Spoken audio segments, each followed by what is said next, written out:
Good afternoon, all. Good afternoon, ma'am. Good afternoon.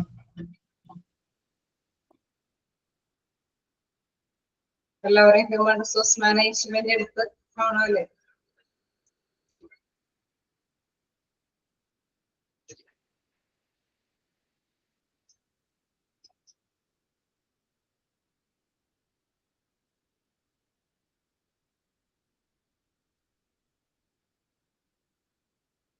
Okay, അപ്പൊ നമ്മളെ കഴിഞ്ഞ ക്ലാസ്സിൽ ഡിസ്കസ് ചെയ്ത് കുറച്ച് പോയിന്റ്സ് എവിടം വരെയാ പറഞ്ഞു നിർത്തിയത്?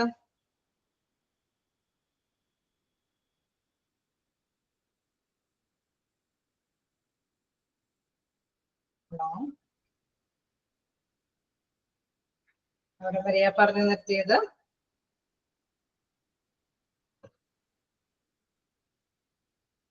Performance appraisal process. ഓക്കെ,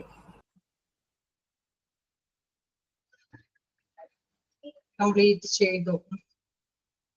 അപ്പൊ നമ്മൾക്ക് കണ്ടായിരുന്നു അല്ലെ, നമ്മള് വ്യത്യസ്ത തരത്തിലുള്ള പ്രോസസ്സ് ചെയ്യുന്നത് കണ്ടായിരുന്നു. ഹ്യൂമൻ റിസോഴ്സ് എന്താന്നുള്ളത് കഴിഞ്ഞ ക്ലാസ്സിൽ ഡിസ്കസ് ചെയ്തു. എന്താണ് മാനേജ്മെന്റ് അല്ലെ, അത് പ്രധാനമായിട്ട് എത്തരത്തിലുള്ള പ്രവർത്തനങ്ങളാണ്, അവരുടെ പ്രധാനപ്പെട്ട കാര്യങ്ങൾ എന്തൊക്കെയാന്നൊക്കെ ഡിസ്കസ് ചെയ്തു. അപ്പൊ അതില് നമ്മൾ പറഞ്ഞു നിർത്തിയത് എന്താണ്, പെർഫോമൻസ് അപ്രൈസൽ പ്രോസസ്സ് വരെ അല്ലെ, ഓരോരുത്തരുടെ കൊടുക്കുന്ന ആ ട്രെയിനിങ്ങും കാര്യങ്ങളൊക്കെ കൊടുത്തിട്ട് അവരെ അപ്പോയിന്റ്മെന്റ്സും കാര്യങ്ങളൊക്കെ കൊടുത്തിട്ട് എത്രത്തോളം നന്നായിട്ട് തന്നെ അവര് പെർഫോം ചെയ്യുന്നുണ്ട് അല്ലെ, അത് വിലയിരുത്തുന്ന നടപടി കാര്യങ്ങൾ. അതനുസരിച്ചിട്ട് അവർക്ക് പ്രൊമോഷൻ വേണോ, അല്ലെങ്കിൽ ഒത്തിരി കൂടി ഇൻക്രിമെന്റ് ഒക്കെ കൂട്ടി കൊടുക്കണോ, അങ്ങനെയൊക്കെയുള്ള കുറച്ച് കാര്യങ്ങളൊക്കെ നമ്മൾ കഴിഞ്ഞ ക്ലാസ്സിൽ ഡിസ്കസ് ചെയ്യുന്നുണ്ട്. കണ്ടിന്യൂ ചെയ്യാലോ? ഡൗട്ടുകളൊന്നുമില്ലല്ലോ?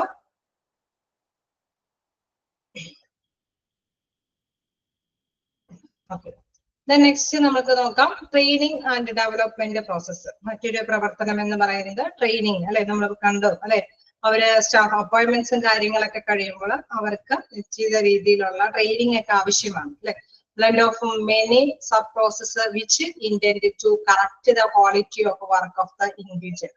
അതായത് blend of many sub process എന്ന് പറയുമ്പോൾ നമ്മൾ എന്ത് അല്ലെ, ആ ഒരു മാനേജ്മെന്റ് തലത്തിൽ നിന്ന് എന്ത് ചിന്തിച്ചു കൊടുക്കുന്നതിന്റെ അവസാനം ആ ഒരു ബെനിഫിറ്റ് എന്ന് പറയുന്നത് എന്താണ്, ആ ലക്ഷ്യം നേടിയെടുക്കുക അല്ലെ. ഒരു കൂട്ടം എന്ത് പ്രവർത്തനങ്ങൾ കൊടുത്താലും ലക്ഷ്യം നേടിയെടുക്കാൻ വേണ്ടിയിട്ട് പ്രാപ്തരാക്കുക, അവിടെയുള്ള ജീവനക്കാരെ പ്രാപ്തരാക്കുക എന്നുള്ളത്.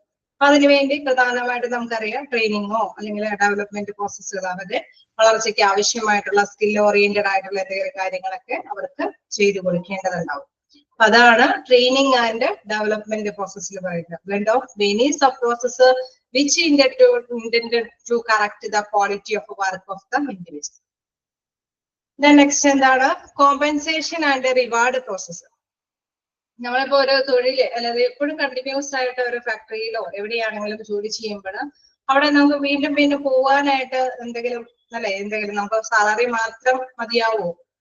ആ ഒരു വർക്ക് അവിടെ പോവാനായിട്ട് ഒരു ഇൻട്രസ്റ്റ് വേണമെങ്കിൽ, സ്കൂളിലെ ചില കുട്ടികളൊക്കെ പറയില്ലേ, ഒന്ന് ഡ്രിൽ പീരീഡ് ഉണ്ടെങ്കിൽ ചില പിള്ളേർക്ക് പോവാനായിട്ട് ഇൻട്രസ്റ്റ് ഉണ്ടാവും.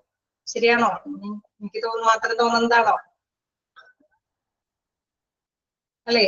അങ്ങനെ തന്നെയല്ലേ ചില കുട്ടികൾക്കൊക്കെ ചില ദിവസങ്ങളിലല്ലേ, ചില ദിവസങ്ങളിലൊക്കെ ഡ്രില്ല് ഉണ്ടെന്ന് പറയുമ്പോൾ ഓക്കെ, അപ്പൊ എന്താണ് അങ്ങനെയുള്ള പോവാനായിട്ടുള്ള ടെൻഡൻസി വരുന്നത് എന്തുകൊണ്ടാണ്? അവിടെ അതിലുള്ള ആ ഒരു അല്ലെ, ആ ഒരു ടൈമില് അത് ഡ്രില്ലിന്റെ പീരീഡ് എന്ത് നമുക്ക് എൻജോയ് ചെയ്യാൻ സാധിക്കും എന്നുള്ളത് കൊണ്ടാണ്. ഇതുമാതിരി തന്നെ അവിടേക്ക് അല്ലെ, നമ്മൾ കൂടുതൽ കൂടുതൽ നന്നായിട്ട് വർക്ക് ചെയ്യുമ്പോൾ എന്തെങ്കിലും കോമ്പൻസേഷൻ അല്ലെങ്കിൽ റിവാർഡ് കിട്ടും എന്നുള്ളൊരു ടെൻഡൻസി ഉണ്ടെങ്കിൽ എന്താണ്, മാക്സിമം വർക്കേഴ്സ് വർക്ക് ചെയ്യാനായിട്ട് തയ്യാറാവും ഇല്ലേ? അങ്ങനെ ഉണ്ടാവൂലേ? സാലറിയോടൊപ്പം എന്തെങ്കിലും കോമ്പൻസേഷൻ കിട്ടും അല്ലെ. നമ്മൾ ഇച്ചിരി കൂടി നന്നായിട്ട് പെർഫോം ചെയ്ത് കഴിഞ്ഞ് കഴിഞ്ഞാൽ അവർക്ക് എന്തെങ്കിലും റിവാർഡുകൾ കിട്ടും അല്ലെ, അംഗീകാരങ്ങൾ കിട്ടും എന്നൊക്കെ ഉള്ളതുണ്ടെങ്കിൽ തീർച്ചയായിട്ടും വർക്ക് ചെയ്യാനായിട്ട് തയ്യാറാവും. ശരിയല്ലേ? അത് തന്നെയാണ് ഇവിടെ ഉദ്ദേശിക്കുന്നത്. Determine the mechanism and form of giving financial and non financial rewards. ചിലപ്പോൾ ഒരു പക്ഷെ അല്ലെ സാലറിയൊക്കെ എന്തെങ്കിലും കൂട്ടിക്കൊടുക്കുകയോ അതല്ലെങ്കിൽ മറ്റേതെങ്കിലും തരത്തിൽ അല്ലെ നല്ലൊരു പൊസിഷൻ അല്ലെങ്കിൽ അംഗീകാരം, എന്തെങ്കിലും മീറ്റിംഗ് ഒക്കെ വിളിച്ചു കൂട്ടാനൊക്കെ ഉള്ള അധികാരങ്ങളൊക്കെ വിട്ടുകൊടുക്കുകയോ അങ്ങനെയൊക്കെ കൊടുക്കുമ്പോൾ എന്താണ്, അവർക്ക് ഒരു അല്ലെ ഒരു ടെൻഡൻസി ഉണ്ടാവും നന്നായിട്ട് തന്നെ ആക്റ്റീവായിട്ട് പെർഫോം ചെയ്യാനായിട്ട്. നെക്സ്റ്റ് എന്താണ്, കളക്റ്റീവ് ബാർഗൈനിങ് പ്രോസസ്സ്. അപ്പൊ വ്യത്യസ്ത തരത്തിലുള്ള പ്രോസസ്സ് ഉണ്ട്. അതിലെ ലാസ്റ്റ് വൺ എന്ന് പറയുന്നത് കളക്റ്റീവ് ബാർഗൈനിങ് പ്രോസസ് ആണ്. നോക്കാം. Process that decide the relationship between the union and the employer regarding wages, benefits, hours and working conditions etcetera. അതായത് ഇപ്പൊ ഇതില് ഒരു ഹ്യൂമൻ റിസോഴ്സ് മാനേജ്മെന്റ് എന്ന നിലയിൽ നമ്മൾ കണ്ടായിരുന്നു ഒരു ഓൾഡ് കൺസെപ്റ്റ് ആയിട്ട്. ഓൾഡ് കൺസെപ്റ്റ് എന്താന്നാ പറഞ്ഞത്? നമ്മൾ ഡിസ്കസ് ചെയ്ത ഭാഗമാണ്. ഓൾഡ് കൺസെപ്റ്റില് ഇത് എന്താണെന്നാണ് അറിയപ്പെട്ടത്? ഹ്യൂമൻ റിസോഴ്സ് മാനേജ്മെന്റ് എന്നുള്ളത് ഓൾഡ് കൺസെപ്റ്റിൽ എന്താണ് അറിയപ്പെട്ടത്?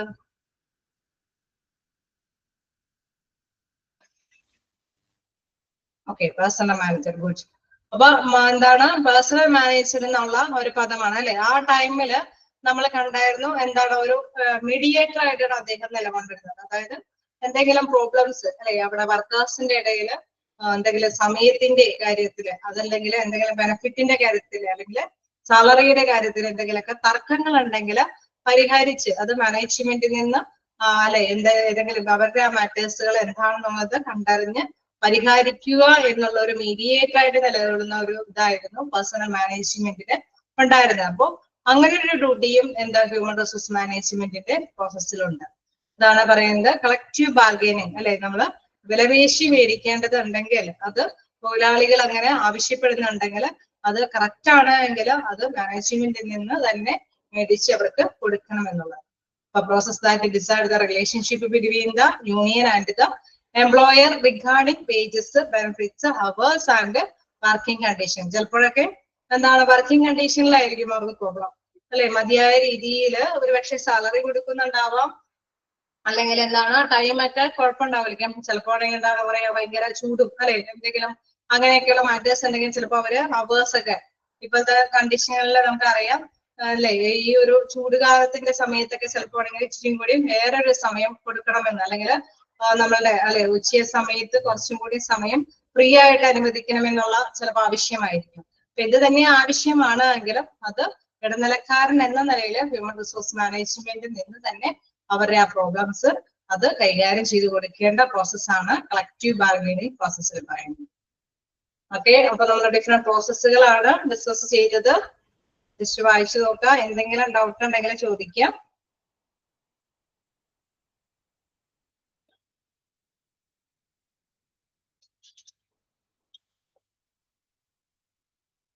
നമുക്ക് എന്തെങ്കിലും രീതിയിൽ ക്വസ്റ്റ്യൻസ് ചോദിക്കുകയാണെങ്കിൽ ഇപ്പൊ സ്റ്റാഫിംഗ് പ്രോസസ്സിൽ എന്താണ് ഇൻവോൾവ് ചെയ്യുന്നത് അല്ലെ, എന്തൊക്കെ കാര്യങ്ങളാണ് അതിൽ പെടുന്നത്, അല്ലെങ്കിൽ അതിൽ പെടാത്തത് എന്താണ്, അങ്ങനെയൊക്കെ എന്തെങ്കിലും ക്വസ്റ്റ്യൻസ് ചോദിക്കാനുള്ള സാധ്യതയുണ്ട്. അപ്പൊ നമുക്ക് മസ്റ്റായിട്ട് മനസ്സിലാക്കിയിരിക്കണം സ്റ്റാഫിംഗ് പ്രോസസ് എന്ന് പറയുന്നത് സാധാരണയായിട്ട് അല്ലെ അവിടെ അപ്പോയിന്റ്മെന്റ്സും അവരുടെ അതുമായി ബന്ധപ്പെട്ടുള്ള ട്രെയിനിങ്ങും കാര്യങ്ങളും ജസ്റ്റ് മറ്റുള്ളവർക്ക് മറ്റുള്ള രീതിയിലൊക്കെ ട്രാൻസ്ഫറും പ്രൊമോഷനൊക്കെയാണ് അതിൽ പെടുന്നത് എന്നുള്ള കാര്യമൊക്കെ ഓർത്ത് വെക്കണം. അത്തരം കാര്യങ്ങളൊക്കെ നിങ്ങൾ നോട്ട് ചെയ്ത് പോവുക.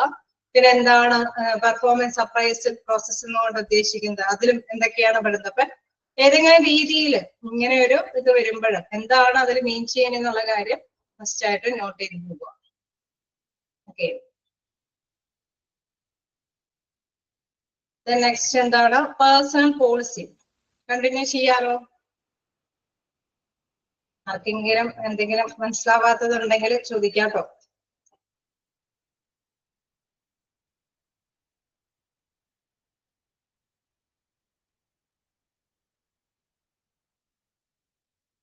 കണ്ടിന്യൂ ചെയ്ത് പോകട്ടെ.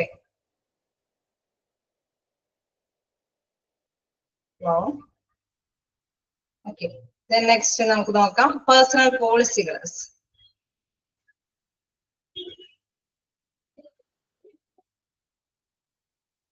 സെവൻത്ത് പ്രോസസ് ആണോ ചോദിക്കുന്നത്?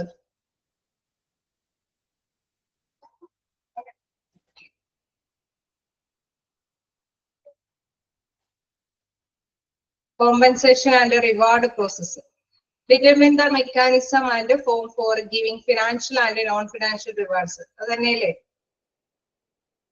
ഓക്കെ, അപ്പൊ അതില് എന്താണ് നമ്മൾ പറയുന്നത് കോമ്പൻസേഷൻ അല്ലെ. എന്തിന്റെങ്കിലും ഒരു ചിലപ്പോ കോമ്പൻസേഷൻ എന്ന് പറയുമ്പോൾ നഷ്ടപരിഹാരം എന്നുള്ള രീതിയിലാണോ അല്ലെ. ഇവിടെ ഉദ്ദേശിക്കുന്നത് എന്താണെന്ന് വെച്ച് കഴിഞ്ഞാൽ നമ്മൾ ചെയ്യുന്നതിന് ഡ്യൂട്ടി ചെയ്യുന്നതിനനുസരിച്ചിട്ടുള്ള എന്തെങ്കിലും ബെനിഫിറ്റ്സ്, അത് എന്തെങ്കിലും രീതിയിൽ അതിന്റെ പ്രത്യേകത അനുസരിച്ചിട്ട് തീരുമാനമെടുക്കുകയാണ് അഡ്മിനിസ്ട്രേറ്റീവ് പവറിലുള്ളവര് നന്നായിട്ട് ഡ്യൂട്ടി ചെയ്യുന്നവർക്ക് ഇന്ന കാര്യങ്ങൾ അല്ലെ giving financial and non financial റിവാർഡ്സുകൾ കൊടുക്കാമെന്നുള്ളത്.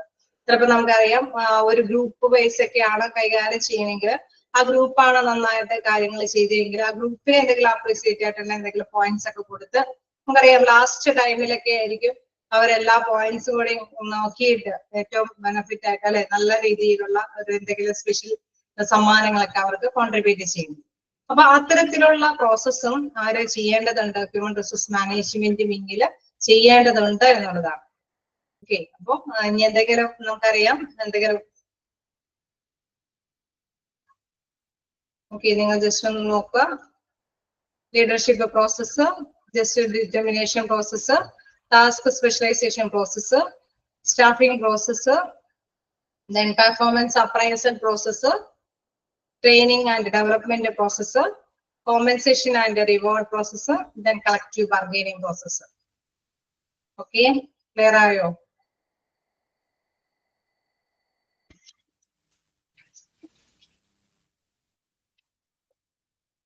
Okay, then നമുക്ക് നെക്സ്റ്റ് നോക്കാം പേഴ്സണൽ പോളിസി. നമ്മള് കഴിഞ്ഞ ക്ലാസ്സിൽ ഹ്യൂമൻ റിസോഴ്സ് മാനേജ്മെന്റിന്റെ അദ്ദേഹത്തിന്റെ പ്രവർത്തനങ്ങളാണ് കൂടുതൽ കണ്ടത്. ഇനി ഇതിൽ വരുന്ന ഒരു മറ്റൊരു കാര്യം എന്ന് പറയുന്നത് പേഴ്സണൽ പോളിസി എന്നുള്ളതാണ്. പേഴ്സണൽ പോളിസി എന്ന് പറയുന്നത് ഒരു നയങ്ങളാണ്, കുറെ നയങ്ങൾ അല്ലെ. പോളിസി എന്ന് പറയുന്നത് നയങ്ങളാണ്.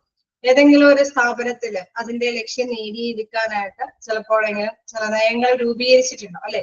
അവിടെയുള്ള വർക്കേഴ്സ്, ഇപ്പൊ നമ്മൾ കൃത്യമായിട്ട് ഏത് സ്ഥാപനത്തിലും വർക്കേഴ്സിന്റെ വരേണ്ട ടൈം ഇന്നതാണ്, അല്ലെങ്കിൽ നിങ്ങളുടെ സമയം അല്ലെ 8 മണിക്ക് ഡ്യൂട്ടിക്ക് കയറി 5 മണിക്ക് ഇറങ്ങണം, അല്ലെങ്കിൽ ഷിഫ്റ്റ് ടൈം ഒക്കെ ഉണ്ടെങ്കിൽ അത് കൃത്യമായിട്ട് തന്നെ ഷെഡ്യൂൾ ചെയ്ത് പറഞ്ഞിട്ടുണ്ടോ. ഓക്കെ, ഓരോ പേഴ്സന്റെയും സാലറി എത്രത്തോളമാണ്, അല്ലെങ്കിൽ ഓരോരുത്തരുടെയും റെസ്പോൺസിബിലിറ്റി ഉത്തരവാദിത്തങ്ങൾ എന്തൊക്കെയാണ്, സ്റ്റാഫ് നഴ്സിന്റെ റെസ്പോൺസിബിലിറ്റി ഇതാണ്, അല്ലെങ്കിൽ എന്താണ് അസിസ്റ്റന്റ് നഴ്സിന്റെ ഡ്യൂട്ടീസ് ഇതാണ്, അങ്ങനെയൊക്കെയുള്ള റൂൾസ് അല്ലെ, ഒരു നയങ്ങൾ ഓരോന്നിനും കൃത്യമായിട്ട് എഴുതി തയ്യാറാക്കിയിട്ടുണ്ട്. തീർച്ചയായിട്ടും ഈ നയങ്ങളുടെ പ്രധാനപ്പെട്ട ലക്ഷ്യം എന്തെന്ന് വെച്ച് കഴിഞ്ഞാൽ എന്തായിരിക്കും, ഒരു സ്ഥാപനം നല്ല രീതിയിൽ നടത്തിക്കൊണ്ട് പോയിട്ട് അതിന്റെ ആ ലക്ഷ്യം നേടിയെടുക്കും എന്നുള്ളതാണ് പ്രധാനമായിട്ടും ഏതോ ഒരു സ്ഥാപനത്തിന്റെയും പ്രധാനപ്പെട്ട ലക്ഷ്യം. അപ്പൊ അതിനനുസരിച്ചിട്ടാണ് സാധാരണയായിട്ട് ഈ പോളിസികൾ തയ്യാറാക്കുന്നത്. നമുക്ക് താഴേക്ക് നോക്കാം. Personal policy is a pre planned course of action that establishes a guide to work toward acceptable outcome and objectives. അതായത് നമ്മളുടെ ലക്ഷ്യം നേടിയെടുക്കാൻ വേണ്ടിയിട്ട് അല്ലെ, ഒരു സ്ഥാപനത്തിൻ്റെതായ ആ ഒരു ലക്ഷ്യം നേടിയെടുക്കാൻ വേണ്ടിയിട്ട് നേരത്തെ കൂട്ടി തയ്യാറാക്കിയിരിക്കുന്ന ഗൈഡൻസുകൾ, അതിനെയാണ് നമ്മൾ എന്താ പറയുന്നത്, പേഴ്സണൽ പോളിസി എന്ന് പറയുന്നത്. ക്ലിയർ ആയോ? പേഴ്സണൽ പോളിസി എന്ന് പറയുന്നത് എന്താണ്? അപ്പോ എന്താണ് പേഴ്സണൽ പോളിസി എന്ന് പറയുന്നത്? ക്യാച്ച് ചെയ്തോ? ഒരു ലക്ഷ്യം നേടിയെടുക്കാൻ വേണ്ടിയിട്ട് പ്രീ പ്ലാൻഡ് ആയിട്ടുള്ള കുറച്ച് ഗൈഡ് ലൈൻസ് അല്ലെ, അതിനെയാണ് പേഴ്സണൽ പോളിസി എന്നതുകൊണ്ട് ഉദ്ദേശിക്കുന്നത്. ക്ലിയർ ആയോ? നേരത്തെ കൂട്ടി കുറച്ച് കാര്യങ്ങൾ അല്ലെ, ഏതെങ്കിലും നയങ്ങൾ രൂപീകരിച്ചിട്ടുണ്ടാവും ഒരു ലക്ഷ്യം നേടിയെടുക്കാൻ വേണ്ടിയിട്ട്. Personal policies are the rules that control how to deal with the human resource or personal related situation. അതായത് നമ്മളൊരു ലക്ഷ്യം, ഏതൊരു സ്ഥാപനത്തിനും അതിൻ്റെതായ ലക്ഷ്യമുണ്ടെന്ന് നമ്മൾ എപ്പോഴും ഡിസ്കസ് ചെയ്യുന്ന ഒരു കാര്യമാണ്. അപ്പൊ ആ ഒരു ലക്ഷ്യം, ആ ലക്ഷ്യത്തിലേക്ക് എത്രത്തോളം ഓരോ വിഭവശേഷി അല്ലെ, മനുഷ്യ ഹ്യൂമൻ റിസോഴ്സ് എന്ന് പറയുമ്പോൾ നമുക്കറിയാം അവിടെയുള്ള വർക്കേഴ്സിന്റെ ആ ഒരു കഴിവ് അല്ലെ, അതാണ് അവിടെ വിനിമയം ചെയ്യുന്നത്. അപ്പൊ അത് എങ്ങനെയാണ് ഓരോ സിറ്റുവേഷൻ അനുസരിച്ചിട്ട് എങ്ങനെയാണ് അത് കൈകാര്യം ചെയ്യുക എന്നുള്ളത് നേരത്തെ കൂട്ടി അവിടെ തയ്യാറാക്കിയിട്ട് നമ്മൾ മനസ്സിലാക്കിയെടുത്തോളം എന്താണ് അവിടെയുള്ള വർക്കേഴ്സുകൾ പലതരത്തിലുള്ള വർക്കേഴ്സുകൾ ഉണ്ട്. അപ്പൊ ഹോസ്പിറ്റലാകുമ്പോൾ നമുക്കറിയാം അവിടെ ആരൊക്കെ വർക്ക് ചെയ്യുന്നുണ്ട്, ഹ്യൂമൺ ആയിട്ട് അവിടെ ആരൊക്കെ വർക്ക് ചെയ്യുന്നുണ്ടാവും, ഹോസ്പിറ്റലില് ആരൊക്കെ വർക്ക് ചെയ്യുന്നുണ്ടാവും?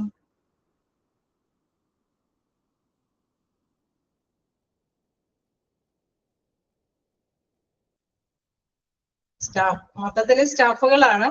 വർക്ക് ചെയ്യുന്നവർ ഏത് തലത്തിലുള്ളവരായിരിക്കും? Okay, medical and non medical സ്റ്റാഫുകൾ ഉണ്ടാവും, ഡോക്ടേഴ്സ് ഉണ്ടാവും, നഴ്സുമാരുണ്ടാവും, ടെക്നിക്കൽ സ്റ്റാഫുകൾ ഉണ്ടാവും, സെക്യൂരിറ്റി വർക്കേഴ്സ് ഉണ്ടാവും, അറ്റൻഡേഴ്സ് ഉണ്ടാവും, ക്ലീനിങ് സ്റ്റാഫുകൾ ഉണ്ടാവും. ഓക്കെ, അപ്പൊ ഇത്തരത്തിലുള്ള വർക്കേഴ്സുകളെല്ലാം അവിടെ ഉണ്ടാവും അല്ലേ, അക്കൗണ്ടന്റ് ഉണ്ടാവും. അങ്ങനെ വ്യത്യസ്ത തരത്തിലുള്ള വർക്കേഴ്സ് ഒരു ഹോസ്പിറ്റലാകുമ്പോൾ വർക്ക് ചെയ്യുന്നുണ്ട്. ഇവർക്കെല്ലാം ഡ്യൂട്ടി ഡിഫറെന്റ് ആണ് അല്ലെ, നമുക്ക് എല്ലാവർക്കും അറിയാം അവരുടെ ഡ്യൂട്ടികളൊക്കെ ഡിഫറെന്റ് ആണ് അല്ലെ. അപ്പൊ ഈ ഡിഫറെന്റ് ആയിട്ടുള്ള ഈ വ്യക്തികളുടെ ഡ്യൂട്ടികൾക്ക് ഓരോ സമയം നമുക്കറിയാം അതിന്റെ ബേസ് ചെയ്തിട്ടുള്ള സാലറികളും കാര്യങ്ങളും ഉണ്ടാവും. അപ്പൊ ഈ പേഴ്സൺസ് ഇങ്ങനെയുള്ള ഓരോ പേഴ്സൺസും അവര് ആ ഒരു ലക്ഷ്യം നേടിയെടുക്കാനായിട്ട് ഓക്കെ നിങ്ങൾ പറഞ്ഞതൊക്കെ തന്നെയാണ്. അപ്പൊ ആ ലക്ഷ്യം നേടിയെടുക്കാനായിട്ട് ഓരോ പേഴ്സണും അവരുടെ എത്രത്തോളം റിസോഴ്സ് അല്ലെ അവരുടെ കഴിവുകളാണ് അവിടെ വിനിമയം ചെയ്യുന്നത്. അത് എങ്ങനെ കൈകാര്യം ചെയ്യാം എന്നുള്ളത് നേരത്തെ കൂട്ടി അവിടെ ഗൈഡ് ലൈൻസ് കൊടുത്തിട്ടുണ്ടാവും. അതായത് ഓരോ ഇന്ന സ്റ്റാഫുകളെ അക്കൗണ്ടന്റ് സ്റ്റാഫുകൾ ഈ സമയത്ത് ഡ്യൂട്ടി ചെയ്യണം, അവരുടെ ഷിഫ്റ്റിംഗ് ടൈം അല്ലെങ്കിൽ നഴ്സുമാരുടെ ഷിഫ്റ്റിംഗ് ടൈം, അവരുടെ സാലറികൾ, ഇതെല്ലാം അവരുടെ അല്ലെ നമുക്കറിയാം. അപ്പോയിന്റ്മെന്റ്സ് കിട്ടുമ്പോൾ തന്നെ നമുക്ക് ഡ്യൂട്ടിയുമായി ബന്ധപ്പെട്ട കുറെ കാര്യങ്ങൾ അവിടെ കൃത്യമായിട്ട് തന്നെ മനസ്സിലാക്കി തരും. അപ്പൊ ആ ഒരു പേഴ്സണൽ പോളിസികളാണ് ഇവിടെ ഉദ്ദേശിക്കുന്നത്. Personal policies A pre planned course of action that establishes a guide to work toward acceptable outcome and objectives. Personal policies are the rules that control how to deal with the human resources or personal related situations. അപ്പൊ ഓരോ അല്ലെ എങ്ങനെയാണ് അത് കൈകാര്യം ചെയ്യണമെന്ന് നേരത്തെ കൂട്ടി pre planned ആയിട്ട് ഗൈഡ് ലൈൻ ചെയ്ത് കൊടുക്കുന്നതാണ് പേഴ്സണൽ പോളിസി എന്നതുകൊണ്ട് ഉദ്ദേശിക്കുന്നത്. അപ്പൊ ഇങ്ങനെ ഗൈഡ് ലൈൻ ചെയ്ത് കഴിഞ്ഞാൽ എന്തെങ്കിലും പ്രത്യേകതയുണ്ടോ?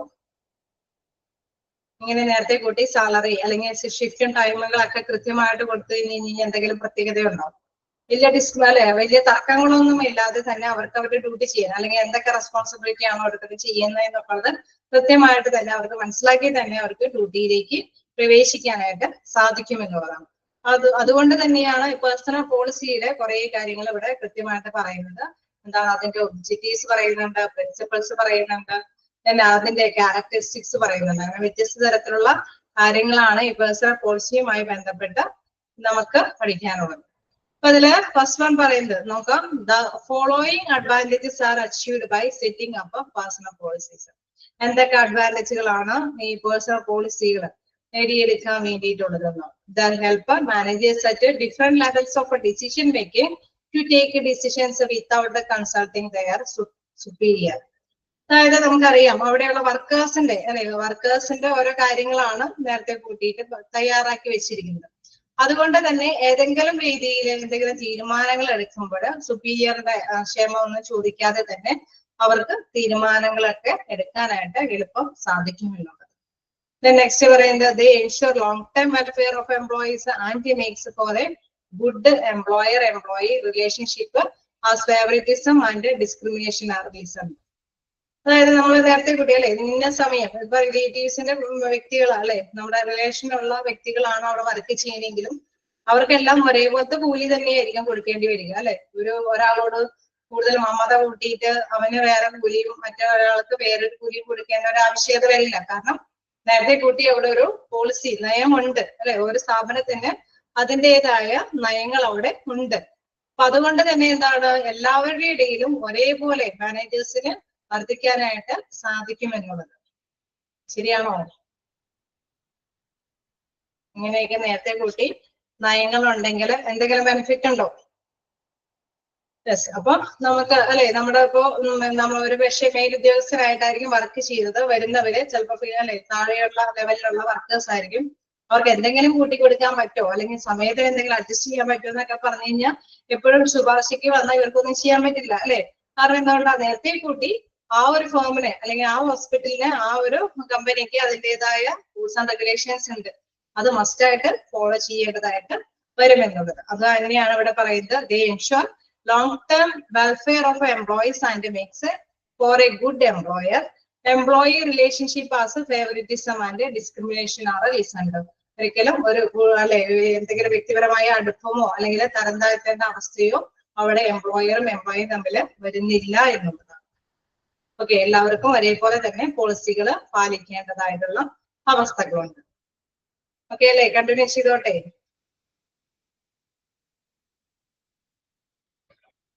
ഫസ്റ്റ് എന്ന് പറയുന്നത് പേഴ്സണൽ പോളിസിയാണ്, നയങ്ങളാണ്. അതായത് ഓക്കെ ഓരോ എന്തൊരു സ്ഥാപനമാണെങ്കിലും അവിടെ നേരത്തെ കൂട്ടി നയങ്ങൾ രൂപീകരിച്ചേക്കാണ്. ഇന്ന രീതിയിൽ വർക്കിംഗ് ടൈം ഇത്രയാണ്, ഈ വർക്ക് ചെയ്യുന്നതിന് ഇത്രയാണ് സാലറി, അല്ലെങ്കിൽ ഓവർ ടൈം ചെയ്യുന്നവർക്ക് ഇങ്ങനെ സ്പെഷ്യൽ ഇതുണ്ട്, ലീവ് എടുക്കുന്നവർക്ക് ഇമ്പോർട്ടന്റ് ആണോ എന്ന് ചോദിച്ചു കഴിഞ്ഞാൽ നമ്മള് പേഴ്സണൽ പോളിസി എന്താണെന്നൊക്കെ ഉള്ളത് മനസ്സിലാക്കിയിരിക്കണം. കുറെ ടേംസുകൾ വരുമ്പോൾ പേഴ്സണൽ പോളിസി എന്താണ്, അല്ലെങ്കിൽ എന്താണ് സെപ്പറേഷൻ, എന്തൊട്ടാണ് ഡിസ്ക്രിമിനേഷൻ, എന്തൊക്കെയാണെന്നൊക്കെ ഒരു കൺഫ്യൂഷൻ വരരുത്.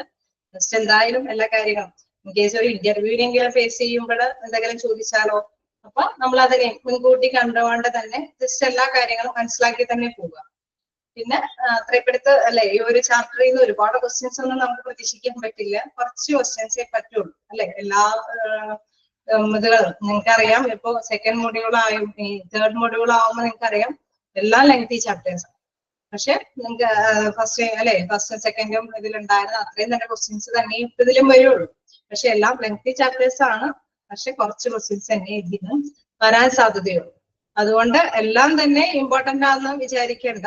പക്ഷെ കുറച്ചൊക്കെ മനസ്സിലാക്കി പോവുക. കാരണം എവിടെയും ഇന്റർവ്യൂവിനെയും എന്തിനും ഫേസ് ചെയ്യുമ്പോൾ നമ്മൾ എന്താണെന്നുള്ളത് മനസ്സിലാക്കി പോകും.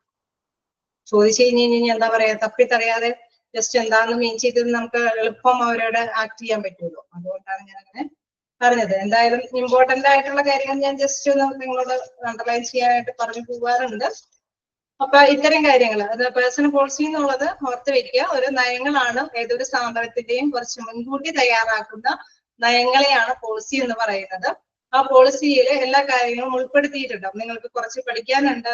പോളിസിയിൽ എന്തൊക്കെയാണ് പാലിക്കേണ്ട തത്വങ്ങള്, അതേമാതിരി തന്നെ അതിന്റെ സവിശേഷതകൾ എന്തൊക്കെയാന്നുള്ളതൊക്കെ നിങ്ങൾക്ക് പഠിക്കാനുണ്ട്. അത് പഠിച്ചും കൂടി കഴിയുമ്പോൾ നിങ്ങൾക്ക് ഓക്കെ ആവും എന്താന്നുള്ളത്. അപ്പൊ ഇതില് മുൻകൂട്ടി തയ്യാറാക്കിയിരിക്കുന്ന കുറച്ച് നിയമാവലികളെയാണ് പേഴ്സണൽ പോളിസി എന്ന് പറയുന്നത് എന്ന് മനസ്സിലാക്കുക. ദെൻ നെക്സ്റ്റ് എന്താണ് ഒബ്ജക്റ്റീവ്സ്, അതിന്റെ ലക്ഷ്യങ്ങൾ. എല്ലാം ബോറ് ടോപ്പിക്സ് ആണ് അല്ലെ, കുറെ നേരം ഇങ്ങനെ കേട്ടുകൊണ്ടിരിക്കണം. അത് അങ്ങനെയാണ് ഇപ്പോഴത്തെ ചാപ്റ്റേഴ്സ്. അതുകൊണ്ടാണ് നിങ്ങളെയും കൂടി ഇച്ചിരി കൂടി ഇടയ്ക്ക് ഞാൻ ഇങ്ങനെ എന്തെങ്കിലുമൊക്കെ ചോദിച്ച് നിങ്ങളെയും കൂടി ആക്റ്റീവ് ആക്കുന്നത്. അത് ഇങ്ങനത്തെ സബ്ജക്റ്റ് ആകുമ്പോൾ അത് അങ്ങനെയാണ്. കുറച്ച് ടേംസ് നമ്മളെ ഹോസ്പിറ്റലുമായി ബന്ധപ്പെട്ടാകുമ്പോൾ അതിലേക്ക് വരും. പക്ഷെ ഇച്ചിരി കൂടി ജനറൽ ആയിട്ടുള്ള കുറെ കാര്യങ്ങൾ കൂടി ഇതിൽ ഉൾപ്പെടുത്തേണ്ടി വരും. ഓക്കെ, അപ്പൊ നമ്മൾക്ക് ഒബ്ജക്റ്റീവ്സിലേക്ക് പോകാം. ഒബ്ജക്റ്റീവ്സിൽ എന്താ പറയുന്നത്, സെക്യൂരിറ്റി ഓഫ് എംപ്ലോയ്മെന്റ്. ഇതിന്റെ പ്രധാനപ്പെട്ട കുറെ ലക്ഷ്യങ്ങൾ പറയുമ്പോൾ ഓരോ എംപ്ലോയ്മെന്റിനും ഒരു സെക്യൂരിറ്റി കിട്ടുന്നു അല്ലെ, സുരക്ഷ കിട്ടുന്നു. അവിടെ വർക്ക് ചെയ്ത് കഴിഞ്ഞാൽ അവർക്ക് മതിയായ സാലറി കിട്ടുന്നുള്ള ഒരു ഉറപ്പുണ്ട് അല്ലെ. നമ്മൾ ഒരു സ്ഥാപനത്തിൽ ചോദിച്ചു ചെയ്യുമ്പോൾ ഈ നയങ്ങൾ ഒക്കെയാണെന്ന് കണ്ടത് കൊണ്ടാണ് നമ്മൾ അതിലേക്ക് അല്ലെ കോൺട്രാക്റ്റിലേക്ക് നമ്മൾ പ്രവേശിക്കുന്നത്. അപ്പൊ അതൊരു എംപ്ലോയിയെ സംബന്ധിച്ച് അല്ലെ ഒരു സുരക്ഷയാണ് security of employment. Then payment of fair wages അല്ലെ, മതിയായ FAU അല്ലട്ടോ FAIR.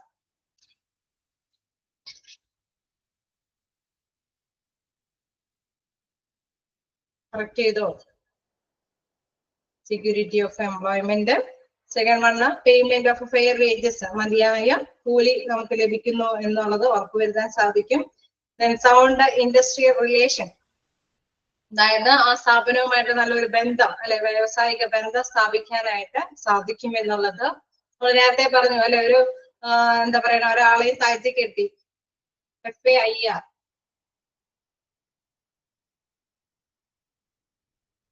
ഒരാളെ നമ്മൾ താഴ്ത്തി കെട്ടി ജോലിയിൽ ഡിസ്ക്രിമിനേറ്റ് ചെയ്യാനോ മറ്റൊരാളോട് ഫേവർ അല്ലെ ഇത്തിരി കൂടി മമത കൂട്ടി പുലർത്താനോ ഒന്നും സാധിക്കില്ല.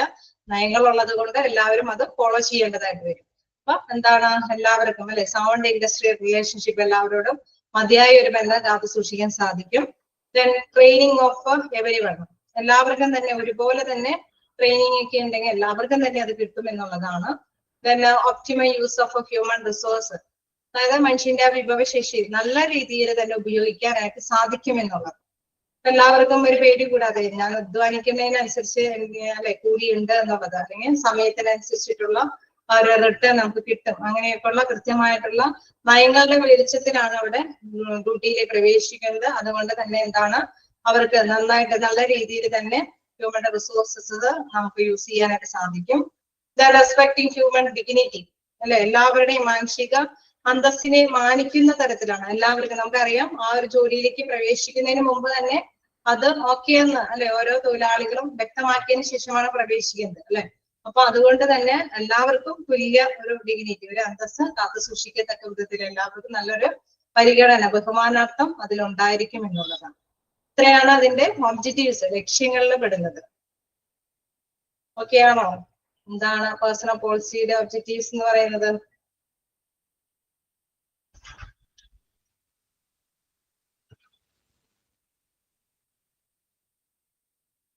സെക്യൂരിറ്റി എന്ന് പറയുന്നത് സെക്യൂരിറ്റി ഓഫ് എംപ്ലോയ്മെന്റ്. ഒരു ജോലി ചെയ്യുമ്പോൾ നമുക്കൊരു സുരക്ഷിതത്വം വേണം അല്ലെ. സുരക്ഷ എന്ന് പറയുമ്പോൾ ജോലി ചെയ്താൽ കൂലി കിട്ടുമോ എന്നുള്ളൊരു ഡൗട്ട് ഉണ്ടെങ്കിൽ ബുദ്ധിമുട്ടല്ലേ. നമ്മള് എന്താ പറയുക, മന്ത്ലി ജോലി ചെയ്ത് അവസാനം പൈസ കിട്ടോ ഇല്ലേ ഇതൊക്കെയുള്ളൊരു ട്രബിൾ അല്ലെ, അത് ഉണ്ടാവും. നമുക്കിപ്പോ അതിന് പകരമായിട്ട് ഒരു എവിഡൻസ് ആണ്, എംപ്ലോയിയുടെ മുമ്പിൽ ഒരു എവിഡൻസ് ആണ് എന്ത്, ഈ പോളിസികൾ, നയങ്ങളുള്ളത്. ആ നയങ്ങളും ഒക്കെ ആകുമ്പോഴാണ് അതിനെ ബേസ് ചെയ്തിട്ടാണ് നമ്മൾ ജോലിക്ക് പ്രവേശിക്കുന്നത്. നമ്മൾ ഇത്രയും ഡ്യൂട്ടി ചെയ്ത് കഴിഞ്ഞാൽ ഇത്രയും സാലറി ഉണ്ടെന്ന് നേരത്തെ കുട്ടിയുള്ള നയങ്ങളുണ്ട്. അപ്പൊ അതുകൊണ്ട് തന്നെ അതൊരു സെക്യൂരിറ്റി കൂടിയാണ് അല്ലെ, എംപ്ലോയ്മെന്റിനെ സംബന്ധിച്ച് ഒരു സുരക്ഷ കൂടിയാണ് എന്നുള്ളതാണ്. അപ്പൊ എംപ്ലോയ്മെന്റിന് ഒരു സുരക്ഷിതത്വം ഉറപ്പുവരുത്തും. നെക്സ്റ്റ് എന്താണ്, പ്രിൻസിപ്പിൾസ്. ഇനി ഇതിൽ കുറച്ച് തത്വങ്ങൾ പാലിക്കപ്പെടേണ്ടതുണ്ട്. നമ്മളിങ്ങനെ നയങ്ങൾ രൂപീകരിക്കുമ്പോൾ കുറച്ച് തത്വങ്ങളുണ്ട്, നോക്കാം. ആ നയങ്ങളുടെ തത്വങ്ങളുടെ പ്രധാനപ്പെട്ട ഫസ്റ്റ് വൺ പറയുന്നത് train every one for the job to be done. അതായത് ചെയ്യേണ്ട ജോലി എല്ലാവർക്കും പരിചയപ്പെടുത്തി കൊടുക്കുന്നു അല്ലെ. എന്താണ് ചെയ്യേണ്ടതെന്ന് നമ്മൾ മസ്റ്റായിട്ട് മനസ്സിലാക്കിയിട്ടാണ് ജോലി പ്രവേശിക്കുന്നത്. അപ്പൊ train every one for the job to be done, എന്താണ് ചെയ്യേണ്ടതെന്ന് എല്ലാവർക്കും മനസ്സിലാക്കി കൊടുക്കുന്നു. Then put the right man in the right place. അതായത് ഓരോ അല്ലെ കൃത്യമായി ശരിയായ മനുഷ്യനെ, ശരിയായ പേഴ്സണെ തന്നെയാണ് ശരിയായ പ്ലേസിൽ നിയമനം നടത്തുന്നത്. എന്താണ്, supply the right tools and the right condition of the work. അതായത് ശരിയായ അല്ലെ കാര്യങ്ങൾ ചെയ്യാൻ വേണ്ടിയിട്ട് യോഗ്യരായവർക്ക് ശരിയായ ടൂളുകളാണ് അല്ലെ, അതിന് സംബന്ധമായ അസിസ്റ്റ് ചെയ്യാൻ പറ്റുന്ന സാമഗ്രികളാണ് അവിടെ പ്രദാനം ചെയ്യുന്നത്. ഒപ്പം തന്നെ കറക്റ്റ് ആയിട്ടുള്ള കണ്ടീഷൻസ് അല്ലെ അവിടെ അതിന് മതിയായ സാഹചര്യങ്ങളും ഉറപ്പുവരുത്തും.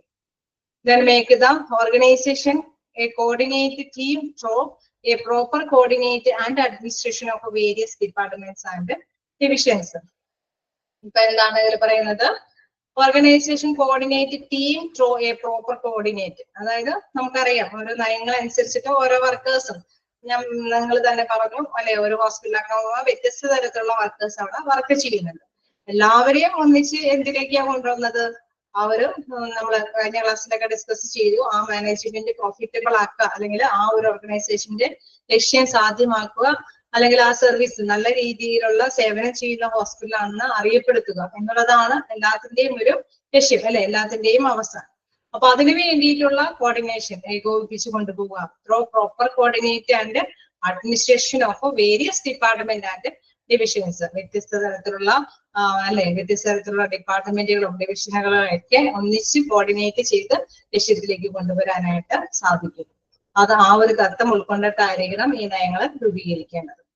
പ്രൊവൈഡ് സെക്യൂരിറ്റി വിത്ത് ഓപ്പർച്യൂണിറ്റി, ഇൻസെന്റീവ്, റെക്കഗ്നീഷൻ. അതായത് നമുക്ക് അല്ലെ എല്ലാത്തിനും അതിൽ എപ്പോഴും എന്താണ് സുരക്ഷിതത്വം ഉറപ്പുവരുത്തണം. നമ്മൾ നേരത്തെ കണ്ടു അല്ലെ, ഒരു ലക്ഷ്യം എന്ന് പറയുന്നത് അവിടെ വരുന്ന ജീവനക്കാർക്ക് ഓക്കെ ഞങ്ങളുടെ ജോലിക്ക് ഒരു സേഫ്റ്റി ഉണ്ട് എന്നുള്ള അല്ലെ, സെക്യൂരിറ്റി ഉണ്ട് എന്നുള്ള ഒരു കാര്യം കൂടി അല്ലെ, ഒരു അവസരം ഉണ്ടാക്കി കൊടുക്കുക. അതേപോലെ തന്നെ അതിനെ പ്രോത്സാഹിപ്പിക്കുക. ഒപ്പം തന്നെ എന്താണ് റെക്കഗ്നീഷൻ, അതിനെ അംഗീകരിക്കാൻ പറ്റുന്ന തരത്തിലുള്ള നയങ്ങളായിരിക്കണം. Then look ahead, plan ahead for more and better things. എപ്പോഴും നല്ലതിന് അല്ലെ മുന്നോട്ട് എന്നുള്ള ലക്ഷ്യത്തോടു കൂടിയിട്ടാണ് ആയിരിക്കണം ഈ പോളിസികളെല്ലാം കൊണ്ടുവരേണ്ടത്. നമുക്കറിയാം അപ്ഡേഷൻസ് ഒക്കെ ചിലപ്പോൾ വേണ്ടി വരും. അപ്പൊ അതെല്ലാം മുന്നിൽ കണ്ടുകൊണ്ടായിരിക്കണം, നല്ല രീതിയിലുള്ള കൂടി തന്നെയായിരിക്കണം ഈ ഒരു പോളിസികളെല്ലാം രൂപീകരിക്കേണ്ടത്. അപ്പൊ അത്രയും തത്വങ്ങളും എന്തിൽ ഒരു പോളിസികളിൽ ഉണ്ടായിരിക്കും എന്നുള്ളതാണ്. ജസ്റ്റ് വായിച്ചു നോക്കാം.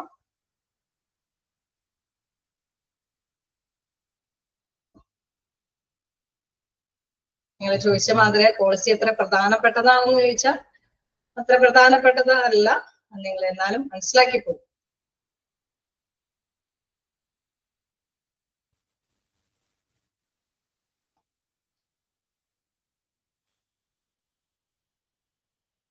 ഹ്യൂമൻ റിസോഴ്സ് മാനേജ്മെന്റ് ആണ് നമ്മൾ എടുത്തുകൊണ്ടിരിക്കുന്നത്. ഇനി നമുക്ക് നെക്സ്റ്റ് കണ്ടിന്യൂ ചെയ്തോട്ടെ. പ്രിൻസിപ്പൽസും ഒബ്ജക്റ്റീവ്സ് ഒക്കെ നിങ്ങൾക്ക് വായിച്ചാൽ മനസ്സിലാവുന്നതാണ്. പോളിസി എന്താണെന്ന് മനസ്സിലാക്കി കഴിഞ്ഞാൽ പിന്നെ ബാക്കി നമുക്ക് അതിനൊക്കെ അല്ലെ, പോളിസി എന്താണെന്നുള്ളത് ഒക്കെ ആയില്ലേ. പോളിസി എന്ന് പറയുന്നത് മുൻകൂട്ടി തയ്യാറാക്കുന്ന അല്ലെ ഗൈഡ് ലൈൻസ്, അതാണ് പോളിസി എന്ന് പറയുന്നത്, നയങ്ങളാണ്. അതുമായി ബന്ധപ്പെട്ട അതിന്റെ ലക്ഷ്യങ്ങൾ എന്താന്നുള്ളത്, അത് ഏതൊക്കെ തത്വങ്ങൾ ഉൾക്കൊണ്ടുകൊണ്ടായിരിക്കണം ഈ പോളിസികൾ എന്നുള്ള കാര്യം. നെക്സ്റ്റ് ഇതിന്റെ പ്രത്യേക അല്ലെ സവിശേഷതകൾ, essential characteristics of a sound personal policy. ഈ പോളിസിയിൽ ഉണ്ടായിരിക്കേണ്ട സവിശേഷതകൾ പറയുമ്പോൾ ഫസ്റ്റ് വൺ പറയുന്നത് it should be clear, positive and early understood by each and every employee of the organisation. അതായത് ഇതിൽ എന്താ പറയുന്നത്, നമ്മളിപ്പോ നയങ്ങൾ അല്ലെ, നയങ്ങൾ എന്ന് പറയുന്നത് എല്ലാവർക്കും മനസ്സിലാവണം അല്ലെ. അവിടെ ഇതിലെല്ലാവരും പറയുന്നുണ്ട്, ഒരു കുറച്ച് നിയമാവലികൾ നമ്മൾ ചിലപ്പോ പറയില്ലേ, ചില സ്ഥലത്ത് കുറച്ച് ഇംഗ്ലീഷിലൊക്കെ പ്രൊവൈഡ് ചെയ്യും. ഒരുപക്ഷെ അവിടെയുള്ള വർക്കേഴ്സ് ഒക്കെ മലയാളികൾ അല്ലെ, ഫീൽഡ് വർക്കും കാര്യങ്ങളൊക്കെ ഉള്ളവരാണെങ്കിൽ അവർക്ക് ചിലപ്പോൾ അത് ഗ്രാസ്പ് ചെയ്യാൻ പറ്റിയെന്ന് വരില്ല. അപ്പൊ ഈ നയങ്ങൾ എന്നൊക്കെ ഉള്ളത് എന്താണ്, രൂപീകരിക്കുമ്പോൾ എല്ലാവർക്കും മനസ്സിലാക്കത്തക്ക വിധത്തിൽ അത് വ്യക്തമായിരിക്കണം. ഒപ്പം തന്നെ പോസിറ്റീവായിട്ട് തന്നെ എല്ലാവർക്കും നല്ലൊരു എനർജി അല്ലെ, പോസിറ്റീവ് എനർജി തളരുന്ന തരത്തിൽ മനസ്സിലാക്കിയത്തക്ക വിധത്തിലുള്ള നയങ്ങളായിരിക്കണം രൂപീകരിക്കേണ്ടത്. then it should be in written form. നയങ്ങൾ എപ്പോഴും എന്താണ് എഴുതി തയ്യാറാക്കേണ്ടതുണ്ട്. it should be in the local language also. അതായത് നമ്മളിപ്പോ ഒരു പക്ഷേ ചിലതിൽ കണ്ടിട്ടില്ലേ, ചില സ്ഥലങ്ങളിൽ നമ്മൾ കണ്ടിട്ടുണ്ടാവും ഇംഗ്ലീഷിൽ എഴുതിയിട്ടുണ്ടാവും, ഒപ്പം തന്നെ മലയാളത്തിൽ അവിടുത്തെ ലോക്കൽ ലാംഗ്വേജിലും എഴുതിയിട്ടുണ്ടാവും. നമുക്കറിയാം തമിഴ്നാട്ടിലൊക്കെ ചെല്ലുമ്പോൾ എന്താണ് അവിടെ ഏതായിരിക്കും ലോക്കൽ ലാംഗ്വേജ്,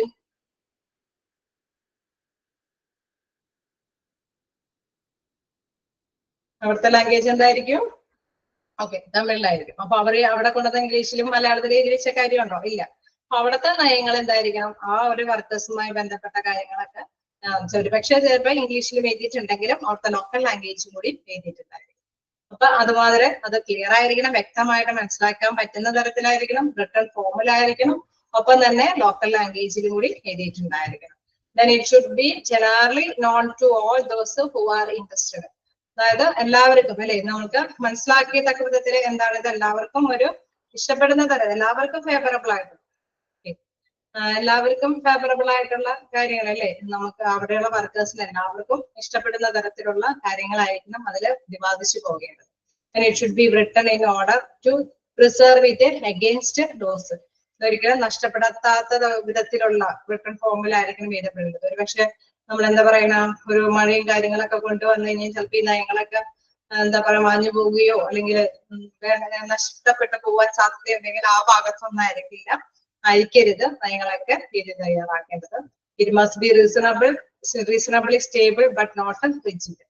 അതായത് അത് നിലനിൽക്കുന്ന തരത്തിലുള്ള നയങ്ങളായിരിക്കണം രൂപീകരിക്കേണ്ടത് അല്ലെ, നിലനിന്ന് പോകാൻ പറ്റുന്ന നയങ്ങളൊക്കെ ആയിരിക്കണം.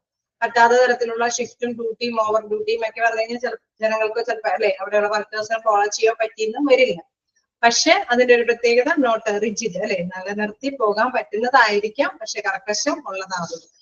അങ്ങനെ അവർ കർക്കശം പിടിച്ചുകൊണ്ട് അവരെ ഡ്യൂട്ടി ചെയ്യാൻ പ്രേരിപ്പിക്കുന്ന തരത്തിലായിരിക്കരുത്, നിലനിന്ന് പോകാൻ പറ്റുന്ന തരത്തിലുള്ള പോളിസികളായിരിക്കണം രൂപീകരിക്കേണ്ടത്. then it should be the result of the careful analysis of all the available facts. അതായത് നമ്മൾ എപ്പോഴും നയങ്ങൾ രൂപീകരിക്കുമ്പോൾ അല്ലെ, വെറുതെ കൊണ്ടുവന്ന് നയങ്ങൾ രൂപീകരിക്കാൻ പറ്റുമോ? ഒരു ഹോസ്പിറ്റലാണെങ്കിലും ഏതെങ്കിലും സ്ഥാപനത്തിലാണെങ്കിലും ഒരുപാട് നയങ്ങൾ മാനേജ്മെന്റിന് സ്വന്തമായിട്ട് അങ്ങനെ ഉണ്ടാക്കി തയ്യാറാക്കിക്കൊണ്ട് രൂപീകരിക്കാൻ പറ്റുമോ?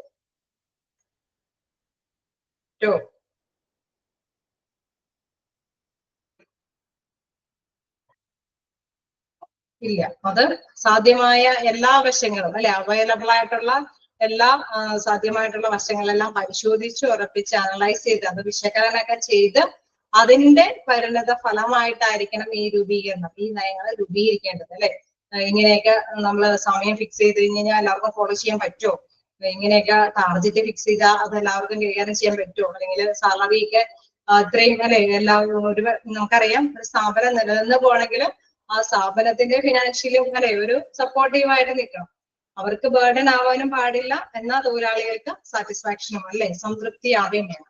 അപ്പൊ എല്ലാവരെയും കൂടി മുൻകൂട്ടി കണ്ടുകൊണ്ട് എല്ലാവർക്കും ഫേവറബിൾ ആയിട്ടുള്ള നയങ്ങളായിരിക്കണം രൂപീകരിക്കേണ്ടത്. അതിന് മതിയായ ഫാക്ടുകളെല്ലാം പരിശോധിച്ച് സത്യങ്ങളെല്ലാം പരിശോധിച്ച് വിശകലനം ചെയ്തിട്ടാണ് അതിന്റെ ഫലമായിട്ടായിരിക്കണം നയങ്ങൾ രൂപീകരിക്കേണ്ടത്. It should be uniform throughout the organisation. Uniform എന്ന് പറയുമ്പോൾ ഒരു സ്ഥാപനത്തിനെ സംബന്ധിച്ച് യൂണിഫോമാലിറ്റി എന്ന് പറയുമ്പോൾ യൂണിഫോം ആയിരിക്കണം എന്ന് പറയുന്നത് ഒരുമ. ഓക്കെ, എല്ലായിടത്തും ഒരുപോലെ പാലിപ്പിക്കപ്പെടും അല്ലെ, ഒരു ഡിപ്പാർട്ട്മെന്റ് അപ്പൊ എല്ലായിടത്തും ഒരുപോലെ ഫോളോ ചെയ്യാൻ പറ്റുന്നതായിരിക്കും. ഒരു സ്ഥാപനത്തിൽ ഒരു ഭാഗത്ത് ഒരു പോളിസിയും വേറൊരു ഭാഗത്ത് വേറൊരു പോളിസി അല്ല, എല്ലാവർക്കും ഒരുപോലെ ഫോളോ ചെയ്യാൻ പറ്റുന്ന പോളിസികളായിരിക്കണം രൂപീകരിക്കേണ്ടത്. Then it must provide a two-way communication system between the management and the employees. ഇതിന്റെ മറ്റൊരു പ്രധാനപ്പെട്ടതെന്ന് പറയുന്നത് ആശയവിനിമയം അല്ലെ. ഈ ഒരു ഇതനുസരിച്ചിട്ട് നമുക്കറിയാം പോളിസികൾ നയങ്ങൾ വരുമ്പോൾ അതനുസരിച്ചിട്ടാണ് അവിടെയുള്ള വർക്കേഴ്സ് അവരുടേതായ കാര്യങ്ങളെല്ലാം അല്ലെ അവർ സംതൃപ്തി അടയുന്നത്. കൃത്യമായിട്ടുള്ള സ്കൂളിൽ കൃത്യമായിട്ടുള്ള സമയക്രമമോ അല്ലെങ്കിൽ എന്തെങ്കിലും അഡീഷണൽ ആയിട്ടുള്ള എന്തെങ്കിലും കാര്യങ്ങളൊക്കെ ഉണ്ടെങ്കിൽ അവർക്ക് കൃത്യമായിട്ട് ഇതിന്റെ പോളിസികളുടെ വെളിച്ചത്തിലാണ് അവര് സാധ്യമാക്കുന്നത്. നല്ലൊരു കമ്മ്യൂണിക്കേഷൻ അല്ലെ ഈ ഒരു പോളിസിയിൽ കൂടെ ആ എംപ്ലോയർ മാനേജ്മെന്റും എംപ്ലോയിയും തമ്മിൽ നല്ലൊരു ആശയവിനിമയം നടത്താൻ പറ്റുന്ന തരത്തിലുള്ള നയങ്ങളായിരിക്കണം രൂപീകരിക്കേണ്ടത്. അതാണ് പറയുന്നത് it must provide to be communication system between the management and the employees. Okay, വായിച്ചു നോക്കാം. ഇപ്പൊ നിങ്ങൾക്ക് എന്താണ് പോളിസി എന്നുള്ളത് മനസ്സിലായോ? അത്യാവശ്യം സ്റ്റാർട്ടിങ് തുടങ്ങി എൻഡ് വരെ ആയപ്പോ ഓക്കെ ആയിട്ടുണ്ടാവും അല്ലേ? ഓക്കെ,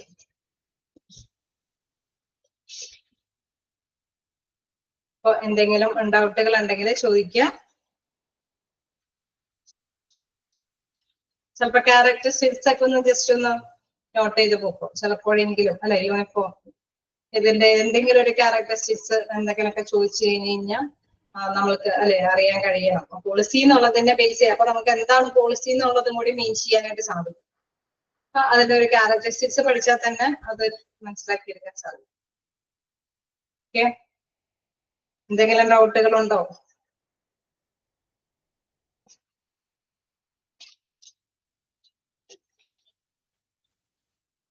ഫോളോ കണ്ടിന്യൂ ചെയ്തോട്ടെ. ഓക്കെ, ആർക്കെങ്കിലും ഡൗട്ടുകൾ എന്തെങ്കിലും ചോദിക്കാട്ടോ. ഞാൻ എപ്പോഴും പറയുന്ന ഒരു കാര്യം പുറത്ത് പോയാലും പറയാം. എപ്പോഴും പറയുന്ന ഒരു കാര്യം എല്ലാവർക്കും ഒരുപോലെ ഗ്രാസ്പ് ചെയ്യാൻ പറ്റിയെന്ന് വരില്ല അല്ലെ. ഞങ്ങളാണെങ്കിൽ നിങ്ങൾ എല്ലാവരെയും കാണുന്നൊന്നുമില്ല. ഇടയ്ക്ക് ചിലരൊക്കെങ്കിലും. എന്റെ പേര് സോളി, SOM. അപ്പോ എന്നെ അല്ലെ നമ്മളെ വിസിബിൾ ആവുന്ന ആരെയും വിസിബിൾ ആവുന്നില്ല. നിങ്ങളുടെ എന്തെങ്കിലും മെസ്സേജുകൾ കൊണ്ടാണ് ഞങ്ങൾ അത് മനസ്സിലാക്കിയെടുക്കുന്നത്. ചിലർക്ക് മനസ്സിലായിട്ടില്ല. എല്ലാവർക്കും ചിലർ ഒരുപാട് പേര് ഓക്കെ ആവുമ്പോൾ നിങ്ങൾ അത് ക്യാച്ച് ചെയ്തു എന്നാണ് മനസ്സിലാക്കുന്നത്. എന്തെങ്കിലും ഡൗട്ടുകൾ ഉണ്ടെങ്കിൽ എന്താണെങ്കിലും മടിക്കാതെ തന്നെ ചോദിക്കാം. ഫോർത്ത് പോയിന്റ് പറയുന്നത് എന്താണ്? It should be generally known to all those who are interested. അതായത് എല്ലാവരും അല്ലെ എല്ലാവരുടെയും താല്പര്യങ്ങൾ കൂടി അതിൽ കണക്കിലെടുക്കണം. It should be generally known to all those who are interested. അപ്പൊ നമ്മള് വ്യക്തിപരമായിട്ട് നോക്കുമ്പോഴല്ലേ ചിലരുടെ താല്പര്യങ്ങൾക്ക് മാത്രം പരിഗണന കൊടുത്തിട്ട് നയങ്ങൾ രൂപീകരിക്കാൻ പാടില്ല. അത് എന്താണ്? All those who are interested, എല്ലാവരുടെയും താല്പര്യങ്ങൾ കൂടി നമ്മൾ പരിഗണിക്കേണ്ടതുണ്ട്. ഓക്കെ, ക്ലിയർ ആയോ?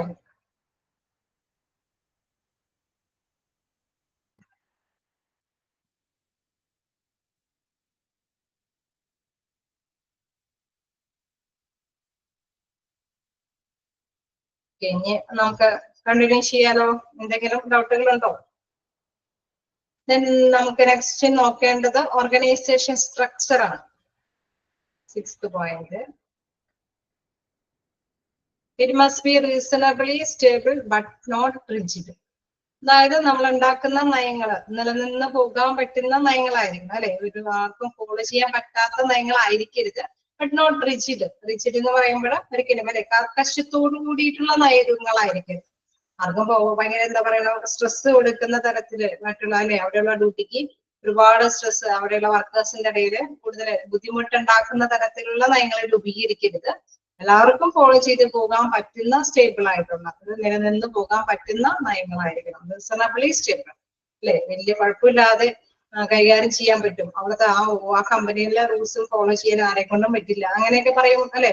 അങ്ങനെയൊക്കെ ചില കമ്പനികളിലൊക്കെ ഭയങ്കര സ്ട്രിക്റ്റും കാര്യങ്ങളൊക്കെ ആയിരിക്കും. സാലറിയൊക്കെ ഒരു പക്ഷേ ഉണ്ടാവായിരിക്കും. ചിലപ്പോൾ ഭയങ്കര സ്ട്രഗിൾ പിടിക്കുന്ന ഡ്യൂട്ടികളൊക്കെ ആയിരിക്കും. അപ്പൊ അങ്ങനെ വരുമ്പോൾ അവിടെ വർക്ക് ചെയ്യാൻ പോവോ? കുറച്ചു പേരൊക്കെ ഫിനാൻഷ്യലി മോട്ടിവേറ്റഡ് അല്ലെ, ഫിനാൻഷ്യലി നല്ല ബെനിഫിറ്റ് ഉണ്ടെന്ന് കണ്ട് പോകുന്നവരുണ്ടാവാം. പക്ഷെ ചിലർക്കെങ്കിലും അല്ലെ ഫിനാൻഷ്യൽ ഇത്തിരി കുറഞ്ഞാലും ഇത്തിരി കൂടി ബുദ്ധിമുട്ടില്ലാത്ത രീതിയിൽ ഡ്യൂട്ടി ചെയ്യുമെന്ന് ആഗ്രഹിക്കുന്നവരും ഉണ്ടാവും. അത് ഓരോരുത്തരുടെ ആവശ്യങ്ങൾ നമ്മൾ നേരത്തെ കണ്ടായിരുന്നു. വ്യക്തിപരമായിട്ട് വ്യത്യസ്ത ആവശ്യങ്ങളാണ് ഓരോരുത്തർക്കും ഉള്ളത്. അപ്പൊ അത് ഇതിൽ പറയുന്ന പ്രധാനപ്പെട്ട ഉള്ള കാര്യം എന്ന് പറയുന്നത് it must be reasonably stable, എന്ന് പോകാൻ പറ്റുന്നതായിരിക്കണം. ബട്ട് നോട്ട് റിജിഡ്, ഒരിക്കലും കർക്കശത്തോട് കൂടിയിട്ടുള്ളതായിരിക്കരുത്. എന്തെന്നുള്ളത് പോളിസി എന്നുള്ളത് നയങ്ങൾ.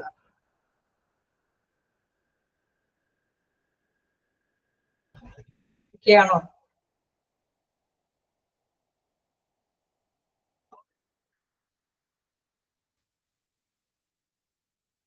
ഇനി എന്തെങ്കിലും?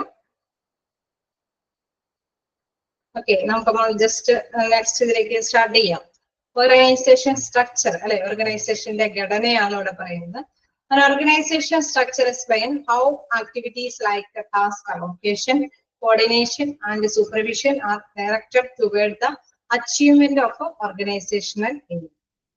എപ്പോഴും ഞാൻ ഇങ്ങനെ ഏതൊരു ഓർഗനൈസേഷനും ലക്ഷ്യം ഉണ്ടാവുന്ന എപ്പോഴും പറയും. കാരണം ഇതില് മെയിൻ ആയിട്ട് അതാണ് ഹ്യൂമൻ റിസോഴ്സ് മാനേജ്മെന്റിലെ ലക്ഷ്യവും ആ ലക്ഷ്യത്തിലേക്ക് എത്താൻ വേണ്ടിയിട്ടുള്ള മനുഷ്യന്റെ വിഭവശേഷിയെ കൈകാര്യം ചെയ്യുന്ന കാര്യങ്ങളാണ് അതിൽ ഡിസ്കസ് ചെയ്യുന്നത്. ഇതിലും അത് തന്നെയാണ് പറയുന്നത്. ഒരു അല്ലെ, ഏതൊരു സ്ഥാപനത്തിനും അതിൻ്റെതായ ലക്ഷ്യമുണ്ട്, അത് നേടിയെടുക്കണം. അത് നേടിയെടുക്കാൻ വേണ്ടിയിട്ട് ഓരോ ടാസ്കുകളുണ്ട് അല്ലെ, ഓരോ കടമ്പകളുണ്ട്. ആ കടമ്പകൾ നിർവഹിച്ച് അതിനെല്ലാം ഏകോപിപ്പിച്ചൊക്കെയാണ് നമ്മൾ ഈ ലക്ഷ്യം നേടിയെടുക്കുന്നത്. അപ്പൊ അതിന്റെ ഘടനയെയാണ് ഓർഗനൈസേഷൻ സ്ട്രക്ചർ എന്ന് പറയുന്നത്. അപ്പൊ എന്താണ് പറയുന്നത്? An organization structure explain how activities like task allocation, coordination and supervision and directed toward the achievement of organization aims. Organisation എന്ന് വെച്ച് കഴിഞ്ഞാൽ ലക്ഷ്യങ്ങൾ അല്ലെ. ഓർഗനൈസേഷന്റെ ലക്ഷ്യം അച്ചീവ്മെന്റ് ചെയ്യാന്ന് വെച്ചാൽ നേടിയെടുക്കാൻ വേണ്ടിയിട്ട് എന്തൊക്കെ രീതിയിലാണ് ഈ ടാസ്കുകളെ അലോക്കേറ്റ് ചെയ്യുന്നത്, എങ്ങനെയാണ് അത് അല്ലെ ഓരോരുത്തർക്ക് ഓരോ ഭാഗങ്ങളായിട്ട് തിരിക്കുന്നത്, അതെങ്ങനെ ഓരോ ഭാഗങ്ങൾ തിരിച്ചു കഴിഞ്ഞാൽ അതിന്റെ റിസൾട്ടുകളൊക്കെ ഏകോപിപ്പിക്കുന്നത്, കോർഡിനേറ്റ് ചെയ്യുക എന്ന് പറയുമ്പോൾ ഏകോപിപ്പിക്കുക. ഇങ്ങനെ ഏകോപിപ്പിച്ചു കൊണ്ടുവരാൻ വേണ്ടിയിട്ട് എന്താണ്, മേലാധികാരികളെ മേൽനോട്ടം വഹിക്കണം അല്ലെ. എവിടെയെങ്കിലൊക്കെ എററുകളൊക്കെ സംഭവിക്കാം. ആ എററുകളൊക്കെ ഉണ്ടെങ്കിൽ അത് കറക്റ്റ് ചെയ്തൊക്കെ കൊടുത്ത് അല്ലെ ലക്ഷ്യത്തിലേക്ക് കൊണ്ടുവരണം. അങ്ങനെ സൂപ്പർവിഷൻ നടത്തുക എന്ന് വെച്ചാൽ മേൽനോട്ടം വഹിക്കുക. അലോക്കേഷൻ എന്ന് പറയുന്നത് എന്താണ്, അലോക്കേറ്റ് ചെയ്തു എന്ന് വെച്ചാൽ വിഭജിച്ചു കൊടുക്കുക, ടാസ്ക് അലോക്കേറ്റ് ചെയ്തു കൊടുക്കുക. ഓക്കെ, ഒരു വലിയ മെയിൻ ആയിട്ടുള്ള ലക്ഷ്യത്തിന് വലിയ കടമ്പകൾ കഴിഞ്ഞിട്ട് വേണം അല്ലെ ലക്ഷ്യത്തിലേക്ക് എത്താൻ വേണ്ടിയിട്ട്. നമുക്കറിയാം, ഒരു പ്രൊഡക്ഷൻ ആണെങ്കിൽ നിങ്ങൾ ഒരു എക്സാമ്പിൾ എടുത്ത് നോക്കുക. ഒരു പെൻ അല്ലെ, ഒരു പെൻ നമ്മൾ നിർമ്മിക്കണമെങ്കിൽ അതിന്റെ സ്റ്റാർട്ടിങ്ങിൽ തന്നെ ഒരുപാട് അസംസ്കൃത വസ്തുക്കളൊക്കെ ഉണ്ടാവും അല്ലെ. അതങ്ങനെ ഓരോ പ്രവർത്തനങ്ങളും ആദ്യം തന്നെ അതിൻ്റെതായ അസംസ്കൃത വസ്തുക്കൾ ശേഖരിക്കണം. അതെല്ലാം അതിൻ്റെതായ രീതിയിൽ തന്നെ ഫാക്ടറികൾ കൈകാര്യം ചെയ്ത് അത് ഉത്പാദിപ്പിക്കണം. ദെൻ അതെല്ലാം അസംബിൾ ചെയ്ത് ഒന്നിച്ചാക്കണം. അപ്പൊ ഇതിന്റെയൊക്കെ ഇടയ്ക്ക് ഇങ്ങനെ ചെയ്യുന്ന കാര്യങ്ങളെല്ലാം കൃത്യമായിട്ട് ചെയ്യുന്നുണ്ടോ എന്ന് സൂപ്പർവൈസ് ചെയ്യണം അല്ലെ. അത് മേൽനോട്ടം വഹിച്ചു കൊണ്ടുപോകണം. ഒപ്പം തന്നെ മേൽനോട്ടം വഹിക്കുമ്പോൾ എന്തെങ്കിലുമൊക്കെ തെറ്റുകൾ ഉണ്ടെങ്കിൽ അതൊക്കെ പരിഹരിച്ചു പോകണം. ഇങ്ങനെ പരിഹരിച്ചു പോയിട്ട് വേണം അത് ലക്ഷ്യത്തിലേക്ക് എത്താൻ വേണ്ടിയിട്ട്. അങ്ങനെ എല്ലാ പരിഹാരങ്ങളൊക്കെ കഴിഞ്ഞ് ഡയറക്റ്റ് ചെയ്തെന്ന് വെച്ചാൽ നേർവഴിക്ക് നടത്തി എന്താണ് ലക്ഷ്യത്തിലേക്ക് എത്താം എന്ന് വെച്ച് കഴിഞ്ഞാൽ ആ ഒരു പ്രൊഡക്ഷൻ ഉത്പാദിപ്പിക്കും. അങ്ങനെയാണ് അത് ബെനിഫിറ്റ് അല്ലെ. നമുക്ക് റിസൾട്ട് കിട്ടുന്നത് ഒരു പെന്നായിട്ട് നമുക്ക് റിസൾട്ട് കിട്ടി അല്ലെ. അപ്പൊ പിന്നെ അത് സെയിലും കാര്യങ്ങളൊക്കെ വരുമ്പോഴാണ് നമുക്ക് അതിന്റെ ബെനിഫിറ്റ് കയ്യിൽ കിട്ടുന്നത്. അപ്പൊ അതിന്റെ സ്റ്റാർട്ടിങ് തുടങ്ങി എന്താണ് വ്യത്യസ്ത കടമ്പകളുണ്ട് അല്ലെ, ടാസ്കുകളുണ്ട്. അപ്പൊ ഈ ടാസ്കുകളൊക്കെ ഓരോന്ന് വിഭജിച്ചു കൊടുക്കണം. അങ്ങനെയുള്ള ടാസ്കുകളൊക്കെ കോർഡിനേറ്റ് ചെയ്യണം, ഏകോപിപ്പിക്കണം. ദെൻ അതിനൊക്കെ മേൽനോട്ടം വഹിക്കണം. ദെൻ ഇങ്ങനെ മേൽനോട്ടം വഹിച്ചിട്ട് എന്താണ് കറക്റ്റ് ഡയറക്ഷനിലേക്ക് അല്ലെ, നേർവഴിക്ക് കൊണ്ടുപോയി ലക്ഷ്യത്തിലേക്ക് എത്തിക്കണം. ഇത്തരത്തിലുള്ള പ്രവർത്തനങ്ങളുടെ മൊത്തത്തിലുള്ള ഒരു ഘടനയാണ് ഓർഗനൈസേഷൻ സ്ട്രക്ചർ എന്ന് പറയുന്നത്. ഓക്കെ, ക്ലിയർ ആയോ? ഇതിന്റെ സ്റ്റാർട്ടിങ് നിങ്ങൾക്ക് ക്യാച്ച് ചെയ്യാൻ ഇച്ചിരി ബുദ്ധിമുട്ടായിരിക്കും, പക്ഷെ അതിന്റെ എൻഡിങ് അല്ലെ, നമ്മൾ പേഴ്സണൽ പോളിസി എന്ന് പറഞ്ഞപ്പോഴും ആദ്യം തന്നെ ക്യാച്ച് ചെയ്യാൻ ഇത്തിരി ബുദ്ധിമുട്ടായിരുന്നു. പിന്നെ നമുക്ക് ലാസ്റ്റ് ആയപ്പോഴേക്കും ഓക്കെ അല്ലേ? അങ്ങനെയായിരുന്നോ? അതോ എനിക്ക് മാത്രം തോന്നിയതാണോ? നിങ്ങളിലേക്ക് എത്തിക്കാനായിട്ടും ഞങ്ങൾക്ക് ഇച്ചിരി ഇതാണ്, സ്റ്റാർട്ടിങ്ങിലേക്ക് എത്തിക്കാനായിട്ട്. പിന്നെ എല്ലാം കഴിഞ്ഞ അല്ലെ, ഒരു പ്രിൻസിപ്പിൾസും ക്യാരക്ടറിസ്റ്റിക്സ് ഒക്കെ പറഞ്ഞു കഴിഞ്ഞപ്പോ പേഴ്സണൽ പോളിസി എന്താണെന്നുള്ളത് നിങ്ങൾക്ക് മനസ്സിലായി കാണും.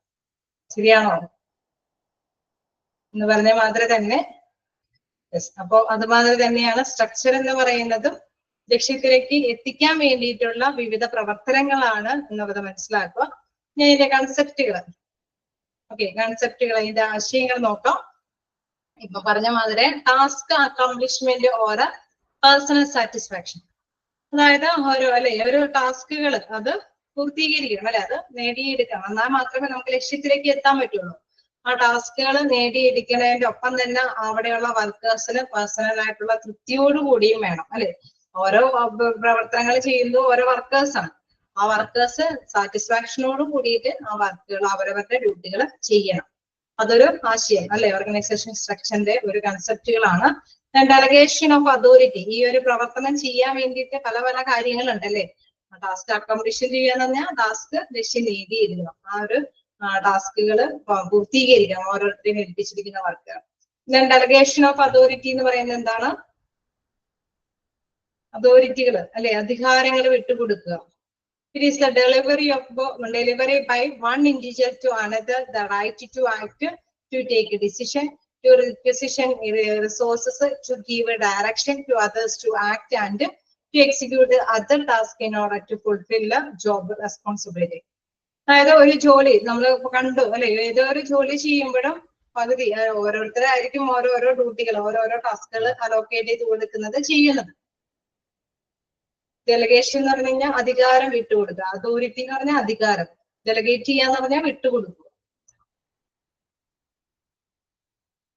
ഓക്കെ, അപ്പൊ ഈ അധികാരങ്ങൾ എന്താണ്? അവർക്ക് ഓരോ ടാസ്കുകൾ ചെയ്യുന്നത് ഓരോ ഇതുകളായിരിക്കും അല്ലെ, ഓരോ ഇത് കാറ്റഗറിയിലുള്ള വ്യക്തികളായിരിക്കും അവരവരുടെ ഡ്യൂട്ടികൾ ചെയ്യുന്നത്.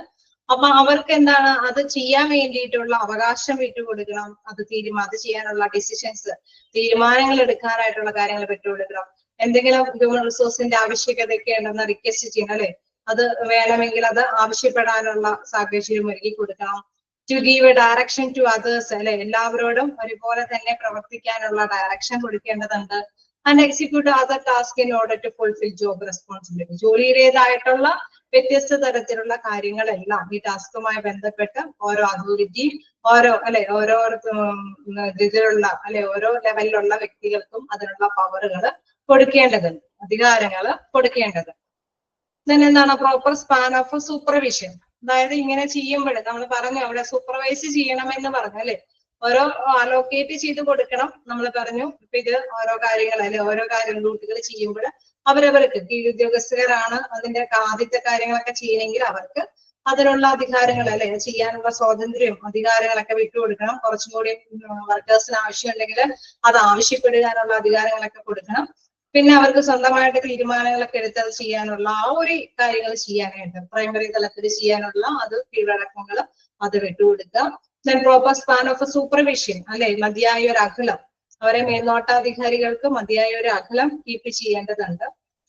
Then the degree of specialisation, അതെന്താ പറയുന്നത്? Under specialisation limited duties are performed regularly and repetitively. From the personal point of view, specialization makes the learning of a job routines easier and turns the worker into an expert in this job. The degree of specialization, ചില നമുക്ക് അറിയാലോ, ചിലപ്പോഴൊക്കെ ചില വർക്കുകൾ ഒരേ വർക്കുകൾ തന്നെ എപ്പോഴും ചെയ്ത് കഴിഞ്ഞ് കഴിഞ്ഞാൽ എന്തെങ്കിലും പ്രത്യേകതയുണ്ടോ? ഒരു വർക്ക് തന്നെ നമ്മൾ ഏൽപ്പിക്കുകയാണ് ചെയ്യാനായിട്ട്, വീണ്ടും വീണ്ടും ചെയ്യാനായിട്ട് ഏൽപ്പിച്ച എന്തെങ്കിലും പ്രത്യേകതകളുണ്ടോ? ഇല്ല, പ്രത്യേകത ഒന്നുമില്ല. അത് നമുക്ക് എക്സ്പീരിയൻസ് കിട്ടും, നമുക്ക് അത് ചെയ്യാൻ എക്സ്പീരിയൻസ് കിട്ടും. ഓക്കെ, അത് അപ്പൊ എന്തുകൊണ്ടാണ് ഇച്ചിരി കൂടി നമുക്ക് സ്പീഡിൽ ചെയ്യാൻ പറ്റും ഉണ്ടോ? അങ്ങനെ തോന്നുന്നുണ്ടോ?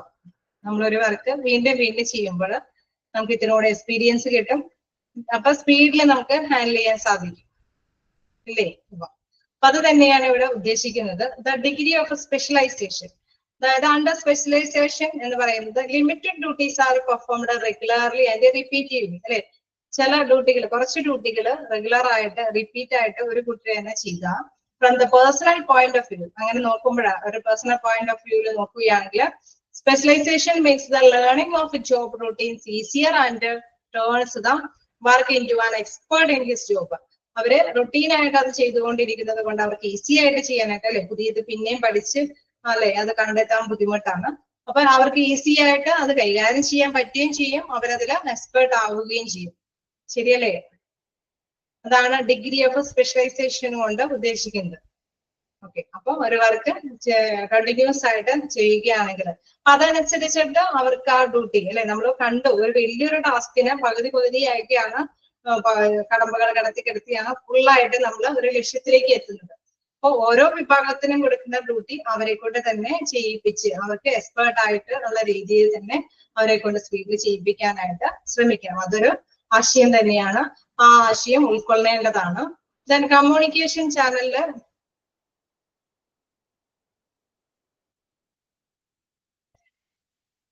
ഇത് വിവരിക്കണേന്റെ പ്രത്യേകത അതാണ്. നിങ്ങൾക്ക് ലാസ്റ്റ് നോക്കാം. Communication channels should be proper. അതായത് ഇതിന്റെ കമ്മ്യൂണിക്കേഷൻ ചാനൽ എന്ന് പറയുന്നത് ആശയവിനിമയം നടത്താനുള്ള ചാനൽ പ്രോപ്പർ ആയിരിക്കും. എന്ന് വെച്ച് കഴിഞ്ഞാൽ ഒരു അല്ലെ എല്ലായ്പ്പോഴും ഒരേപോലെ തന്നെ എല്ലാ രീതിയിലും തന്നെ കൈകാര്യം ചെയ്യാനായിട്ട് ഒരേപോലെ തന്നെ എല്ലാവർക്കും മനസ്സിലാക്കത്തക്ക വിധത്തിൽ കൈകാര്യം ചെയ്യാനായിട്ടുള്ളതാണ്. ഇതിന്റെ ഒരു സുതാര്യമാക്കണം. ഓക്കെ, അപ്പൊ ഇതിന്റെ ഓർഗനൈസേഷൻ സ്ട്രക്ചർ എന്ന് പറയുന്നതും ഒരു ചെറിയ ഈ പോളിസി പോലെ തന്നെ ഒരു ചെറിയൊരു ടോപ്പിക് ആണ്. പോളിസി എന്താന്നുള്ളത് നിങ്ങൾക്ക് വ്യക്തമായ മാതിരി തന്നെ കുറച്ചു കുട്ടികൾക്ക് സെന്റൻസ് ആയിട്ട് തന്നെ പറഞ്ഞാൽ മതി എന്നുണ്ട്, കുറച്ച് കുട്ടികൾക്ക് ബ്രീഫായിട്ട് ചെയ്താൽ മതി എന്നുണ്ട്.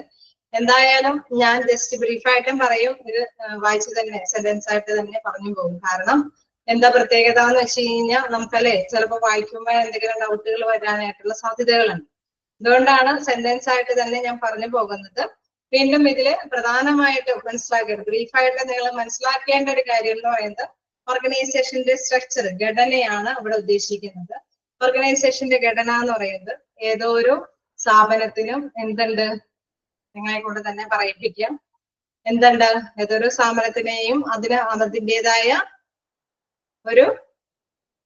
അതിൻ്റെതായ എന്തുണ്ട്, ഞാൻ എപ്പോഴും പറയാറുള്ളതാണ്, ഏതൊരു സ്ഥാപനത്തിനും അതിൻ്റെതായ റൂൾസുകളുണ്ട്. ഒപ്പം തന്നെ ഏതൊരു സ്ഥാപനം തുടങ്ങുമ്പോഴും അതിൻ്റെതായ ഒരു എയിം ഉണ്ടാവും, ഇല്ലേ, ഒരു ലക്ഷ്യമുണ്ട്, ഗോൾ ഉണ്ടാവും. ഒരു ലക്ഷ്യമുണ്ടാവും. ഒരു സ്ഥാപനം, നമ്മളിപ്പോ ഒരു ബിസിനസ് സ്ഥാപനം തുടങ്ങിയാണെങ്കിൽ നമുക്കൊരു ലക്ഷ്യമുണ്ട്, അല്ലെ, പ്രോഫിറ്റബിൾ ആക്കണം, അല്ലെങ്കിൽ ഒരു മറ്റുള്ളവര് സ്ട്രക്ചർ അതിൻ്റെതായ ഒരു ഘടനയുണ്ടാവും. നമ്മളത് ലക്ഷ്യത്തോട് കൂടിയിട്ടാണ് തുടങ്ങുന്നത്. ഈ ലക്ഷ്യം നേടിയെടുക്കാൻ വേണ്ടിയിട്ട് നമ്മളൊരു സ്ഥാപനം തുടങ്ങുമ്പോൾ, ഇപ്പൊ ഹോസ്പിറ്റലാണെങ്കിലും ആ ഹോസ്പിറ്റലിനും അതിൻ്റെതായ ലക്ഷ്യമുണ്ട്. അപ്പൊ അതിന്റെ ഘടന എന്ന് പറയുന്നത് അതിന്റെ ലക്ഷ്യം നേടിയെടുക്കാനായിട്ട് ഓരോ ഡിപ്പാർട്ട്മെന്റ് ബേസ് ചെയ്ത് അവരവരുടെ ഡ്യൂട്ടി ചെയ്യുന്നുണ്ട്, അല്ലേ.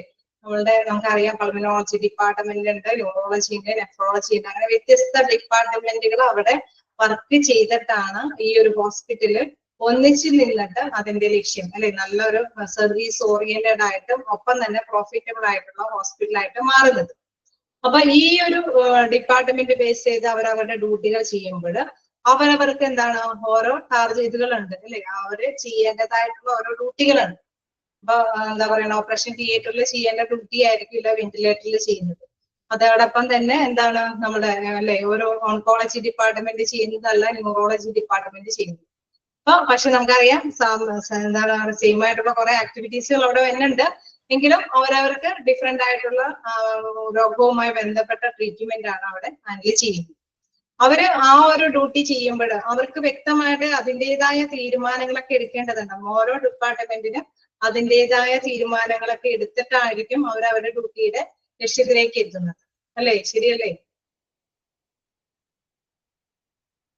അല്ലേ, ഓരോ ഡിപ്പാർട്ട്മെന്റ്. അപ്പോൾ ആ ഡിപ്പാർട്ട്മെന്റ്, ഇതാണ് സ്ട്രക്ചറിന്റെ പ്രത്യേകത എന്ന് വെച്ച് കഴിഞ്ഞാൽ ആ ഡിപ്പാർട്ട്മെന്റിന് ഓരോ ഡിപ്പാർട്ട്മെന്റിനും ആ ഡിപ്പാർട്ട്മെന്റിന്റെ ഡ്യൂട്ടി ചെയ്യാനായിട്ടുള്ള അവസരങ്ങൾ വിട്ടുകൊടുക്കുക. സ്ട്രക്ചറിൽ അതാണ് ആ ഒരു ലക്ഷ്യം. ആ വലിയൊരു മെയിൻ ആയിട്ടുള്ള ഗോള് നേടിയെടുക്കാൻ വേണ്ടിയിട്ട് ഓരോ ഡിപ്പാർട്ട്മെന്റ് ആണ് അവരവരുടെ ടാസ്കുകൾ ഓരോരുത്തർക്കും അലോക്കേറ്റ് ചെയ്ത് കൊടുക്കുന്നത്. ന്യൂറോളജി ഡിപ്പാർട്ട്മെന്റ് ഉണ്ട്, നെഫ്രോളജി ഉണ്ട്, ഗൈനക്കോളജി ഉണ്ട്, അങ്ങനെ വ്യത്യസ്ത ഡിപ്പാർട്ട്മെന്റുകളുണ്ട്.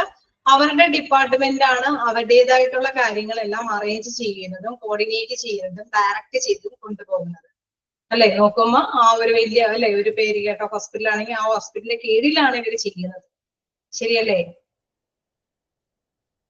അപ്പൊ അതാണ് ഈ സ്ട്രക്ചറിന്റെ പ്രത്യേകത. ആ ഘടനയ്ക്ക് അനുസരിച്ചിട്ട് ഓരോരുത്തർക്കും അത് വിട്ടുകൊടുക്കുക, അതാണ് ഇവിടെ ഉദ്ദേശിക്കുന്നത്. Task accomplishment or personal satisfaction, delegation of authority, ഓരോ ഡിപ്പാർട്ട്മെന്റിന് അതിൻ്റെതായിട്ടുള്ള അതോറിറ്റികൾ വിട്ടുകൊടുക്കുക. ടാസ്ക് അക്കംപ്ലിഷൻ ചെയ്യുക എന്ന് പറഞ്ഞു കഴിഞ്ഞാൽ നേട്ടം നേടിയെടുക്കുക. പ്രോപ്പർ സ്പാൻ ഓഫ് സൂപ്പർവിഷൻ, അവരവരുടെ കാര്യങ്ങൾ നിയന്ത്രിക്കാനായിട്ടുള്ള സൂപ്പർവിഷനും കാര്യങ്ങളും മതിയായ അകലങ്ങളെല്ലാം പാലിക്കുക. ദെൻ ഡിഗ്രി ഓഫ് സ്പെഷ്യലൈസേഷൻ, നമ്മൾ നേരത്തെ പറഞ്ഞ മാതിരി ആ ഡ്യൂട്ടികൾ, അല്ലെ, നമുക്കറിയാം ഓരോ ഡിപ്പാർട്ട്മെന്റിലും ആ ഡിപ്പാർട്ട്മെന്റ് ബേസ് ചെയ്ത ഡ്യൂട്ടികൾ അവിടെയുള്ള സ്റ്റാഫേഴ്സും അതുമായി ബന്ധപ്പെട്ട എക്സ്പീരിയൻസ്ഡ് പേഴ്സൺസിനെയാണ് അവിടെ നിയമിക്കുന്നത്. അല്ലെ? അവിടെ ഒരു ഡിപ്പാർട്ട്മെന്റിൽ കുറച്ച് പേര് കൂടുതലുണ്ടെന്ന് പറഞ്ഞാൽ അടുത്ത ഡിപ്പാർട്ട്മെന്റിലേക്ക് വിളിക്കൂ, ഗൈനക്കോളജി വിഭാഗത്തിലേക്ക്. മറ്റുള്ള ഡിപ്പാർട്ട്മെന്റിന്റെ നമുക്കറിയാം ചില ഇതുകൾക്ക് വലിയ കുഴപ്പമുണ്ടാവില്ല, പക്ഷെ എക്സ്പീരിയൻസ്ഡ് ആയിട്ടുള്ള കാര്യങ്ങൾക്ക് അതുമായി ബന്ധപ്പെട്ട നഴ്സിനെ തന്നെ കൈകാര്യം ചെയ്യേണ്ടതായിട്ട് വരും, അല്ലെ? അപ്പൊ അതാണ് ഇവിടെ ഉദ്ദേശിച്ചത്, ദ ഡിഗ്രി ഓഫ് സ്പെഷ്യലൈസേഷൻ. അവർക്ക് കിട്ടിയിരിക്കുന്ന വർക്കുകൾ ഹാൻഡിൽ ചെയ്യാനുള്ള അവസരങ്ങൾ അതാത് വർക്കേഴ്സിന് തന്നെ കൊടുക്കുക എന്നുള്ള കൺസെപ്റ്റ്, ആ ആശയം ഇവിടെ പാലിക്കപ്പെടേണ്ടതുണ്ട്. കമ്മ്യൂണിക്കേഷൻ ചാനൽസ് നമുക്കറിയാം, ചില അല്ലെ ആ ഡിപ്പാർട്ട്മെന്റിൽ നിന്ന് ചിലപ്പോൾ കാര്യങ്ങൾക്കൊക്കെ കിട്ടിയിട്ട് വേണ്ടിയിട്ട് വരും, ചിലപ്പോൾ അടുത്ത ഡിപ്പാർട്ട്മെന്റിലേക്കൊക്കെ വ്യക്തികളെ ട്രാൻസ്ഫർ ചെയ്തിട്ടുണ്ടെങ്കിൽ കൈകാര്യം ചെയ്ത് കൊണ്ടുപോകാം. ചിലപ്പോൾ ഓപ്പറേഷനുമായി ബന്ധപ്പെട്ടൊക്കെ നമുക്കറിയാം ഏത് ഡിപ്പാർട്ട്മെന്റിലാണോ ഈ വ്യക്തി കടന്ന് ചികിത്സ കാര്യങ്ങളൊക്കെ വന്നത് അത് കോർഡിനേറ്റ് ചെയ്ത് അല്ലെ അത് ഈ ഒരു ഡിപ്പാർട്ട്മെന്റിലേക്കൊക്കെ എത്തിക്കേണ്ടതായിട്ട് വരും. അതൊക്കെ നല്ല ഒരു കമ്മ്യൂണിക്കേഷൻ ചാനലും ഉറപ്പ് വരുത്തേണ്ടതുണ്ട്. ഇതാണ് ഓർഗനൈസേഷൻ സ്ട്രക്ചർ കൊണ്ട് ഉദ്ദേശിക്കുന്നത്. ഓർഗനൈസേഷൻ സ്ട്രക്ചർ എന്ന് പറഞ്ഞു കഴിഞ്ഞാൽ ഒരു ഘടനയാണ്. അത് എന്താണ്, ആ ഒരു ലക്ഷ്യം നേടിയെടുക്കാനായിട്ട്, മെയിൻ ആയിട്ടുള്ള ലക്ഷ്യം നേടിയെടുക്കാനായിട്ട് ഓരോ ലൊക്കേറ്റഡ് ആയിട്ടുള്ള ഡിപ്പാർട്ട്മെന്റിന് അവരവരുടെ വർക്ക് ചെയ്യാനായിട്ടുള്ള ഫ്രീഡം കൊടുക്കുക എന്നുള്ളതാണ്. അപ്പൊ ക്ലിയർ ആയോ? ക്ലിയർ ആയോ?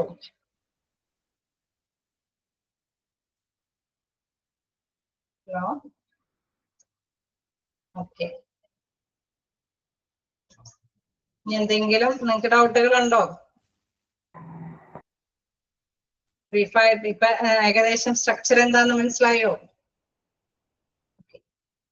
ആദ്യം നമ്മൾ 2 ടേം മാത്രമേ ഇന്ന് പഠിപ്പിച്ചുള്ളൂ. ഒന്ന് പോളിസി എന്താന്നുള്ളതും മറ്റൊന്ന് സ്ട്രക്ചർ എന്താണെന്നുള്ളത്. നമുക്ക് നെക്സ്റ്റ് ക്ലാസ്സിൽ നോക്കാം. മിസ്സേ, പറഞ്ഞോളൂ. ഇനി ക്ലാസ് എടുക്കും ഒരു സെന്റൻസ് വൈസ് ആയിട്ട് ഇങ്ങനെ ഒന്ന് അർത്ഥം പറഞ്ഞത്. ഇത് മൊത്തത്തിൽ ഇങ്ങോട്ട് പറയുമ്പോൾ അങ്ങോട്ടൊരു മനസ്സ് കയറാൻ ഒരു ബുദ്ധിമുട്ട് പോലെ.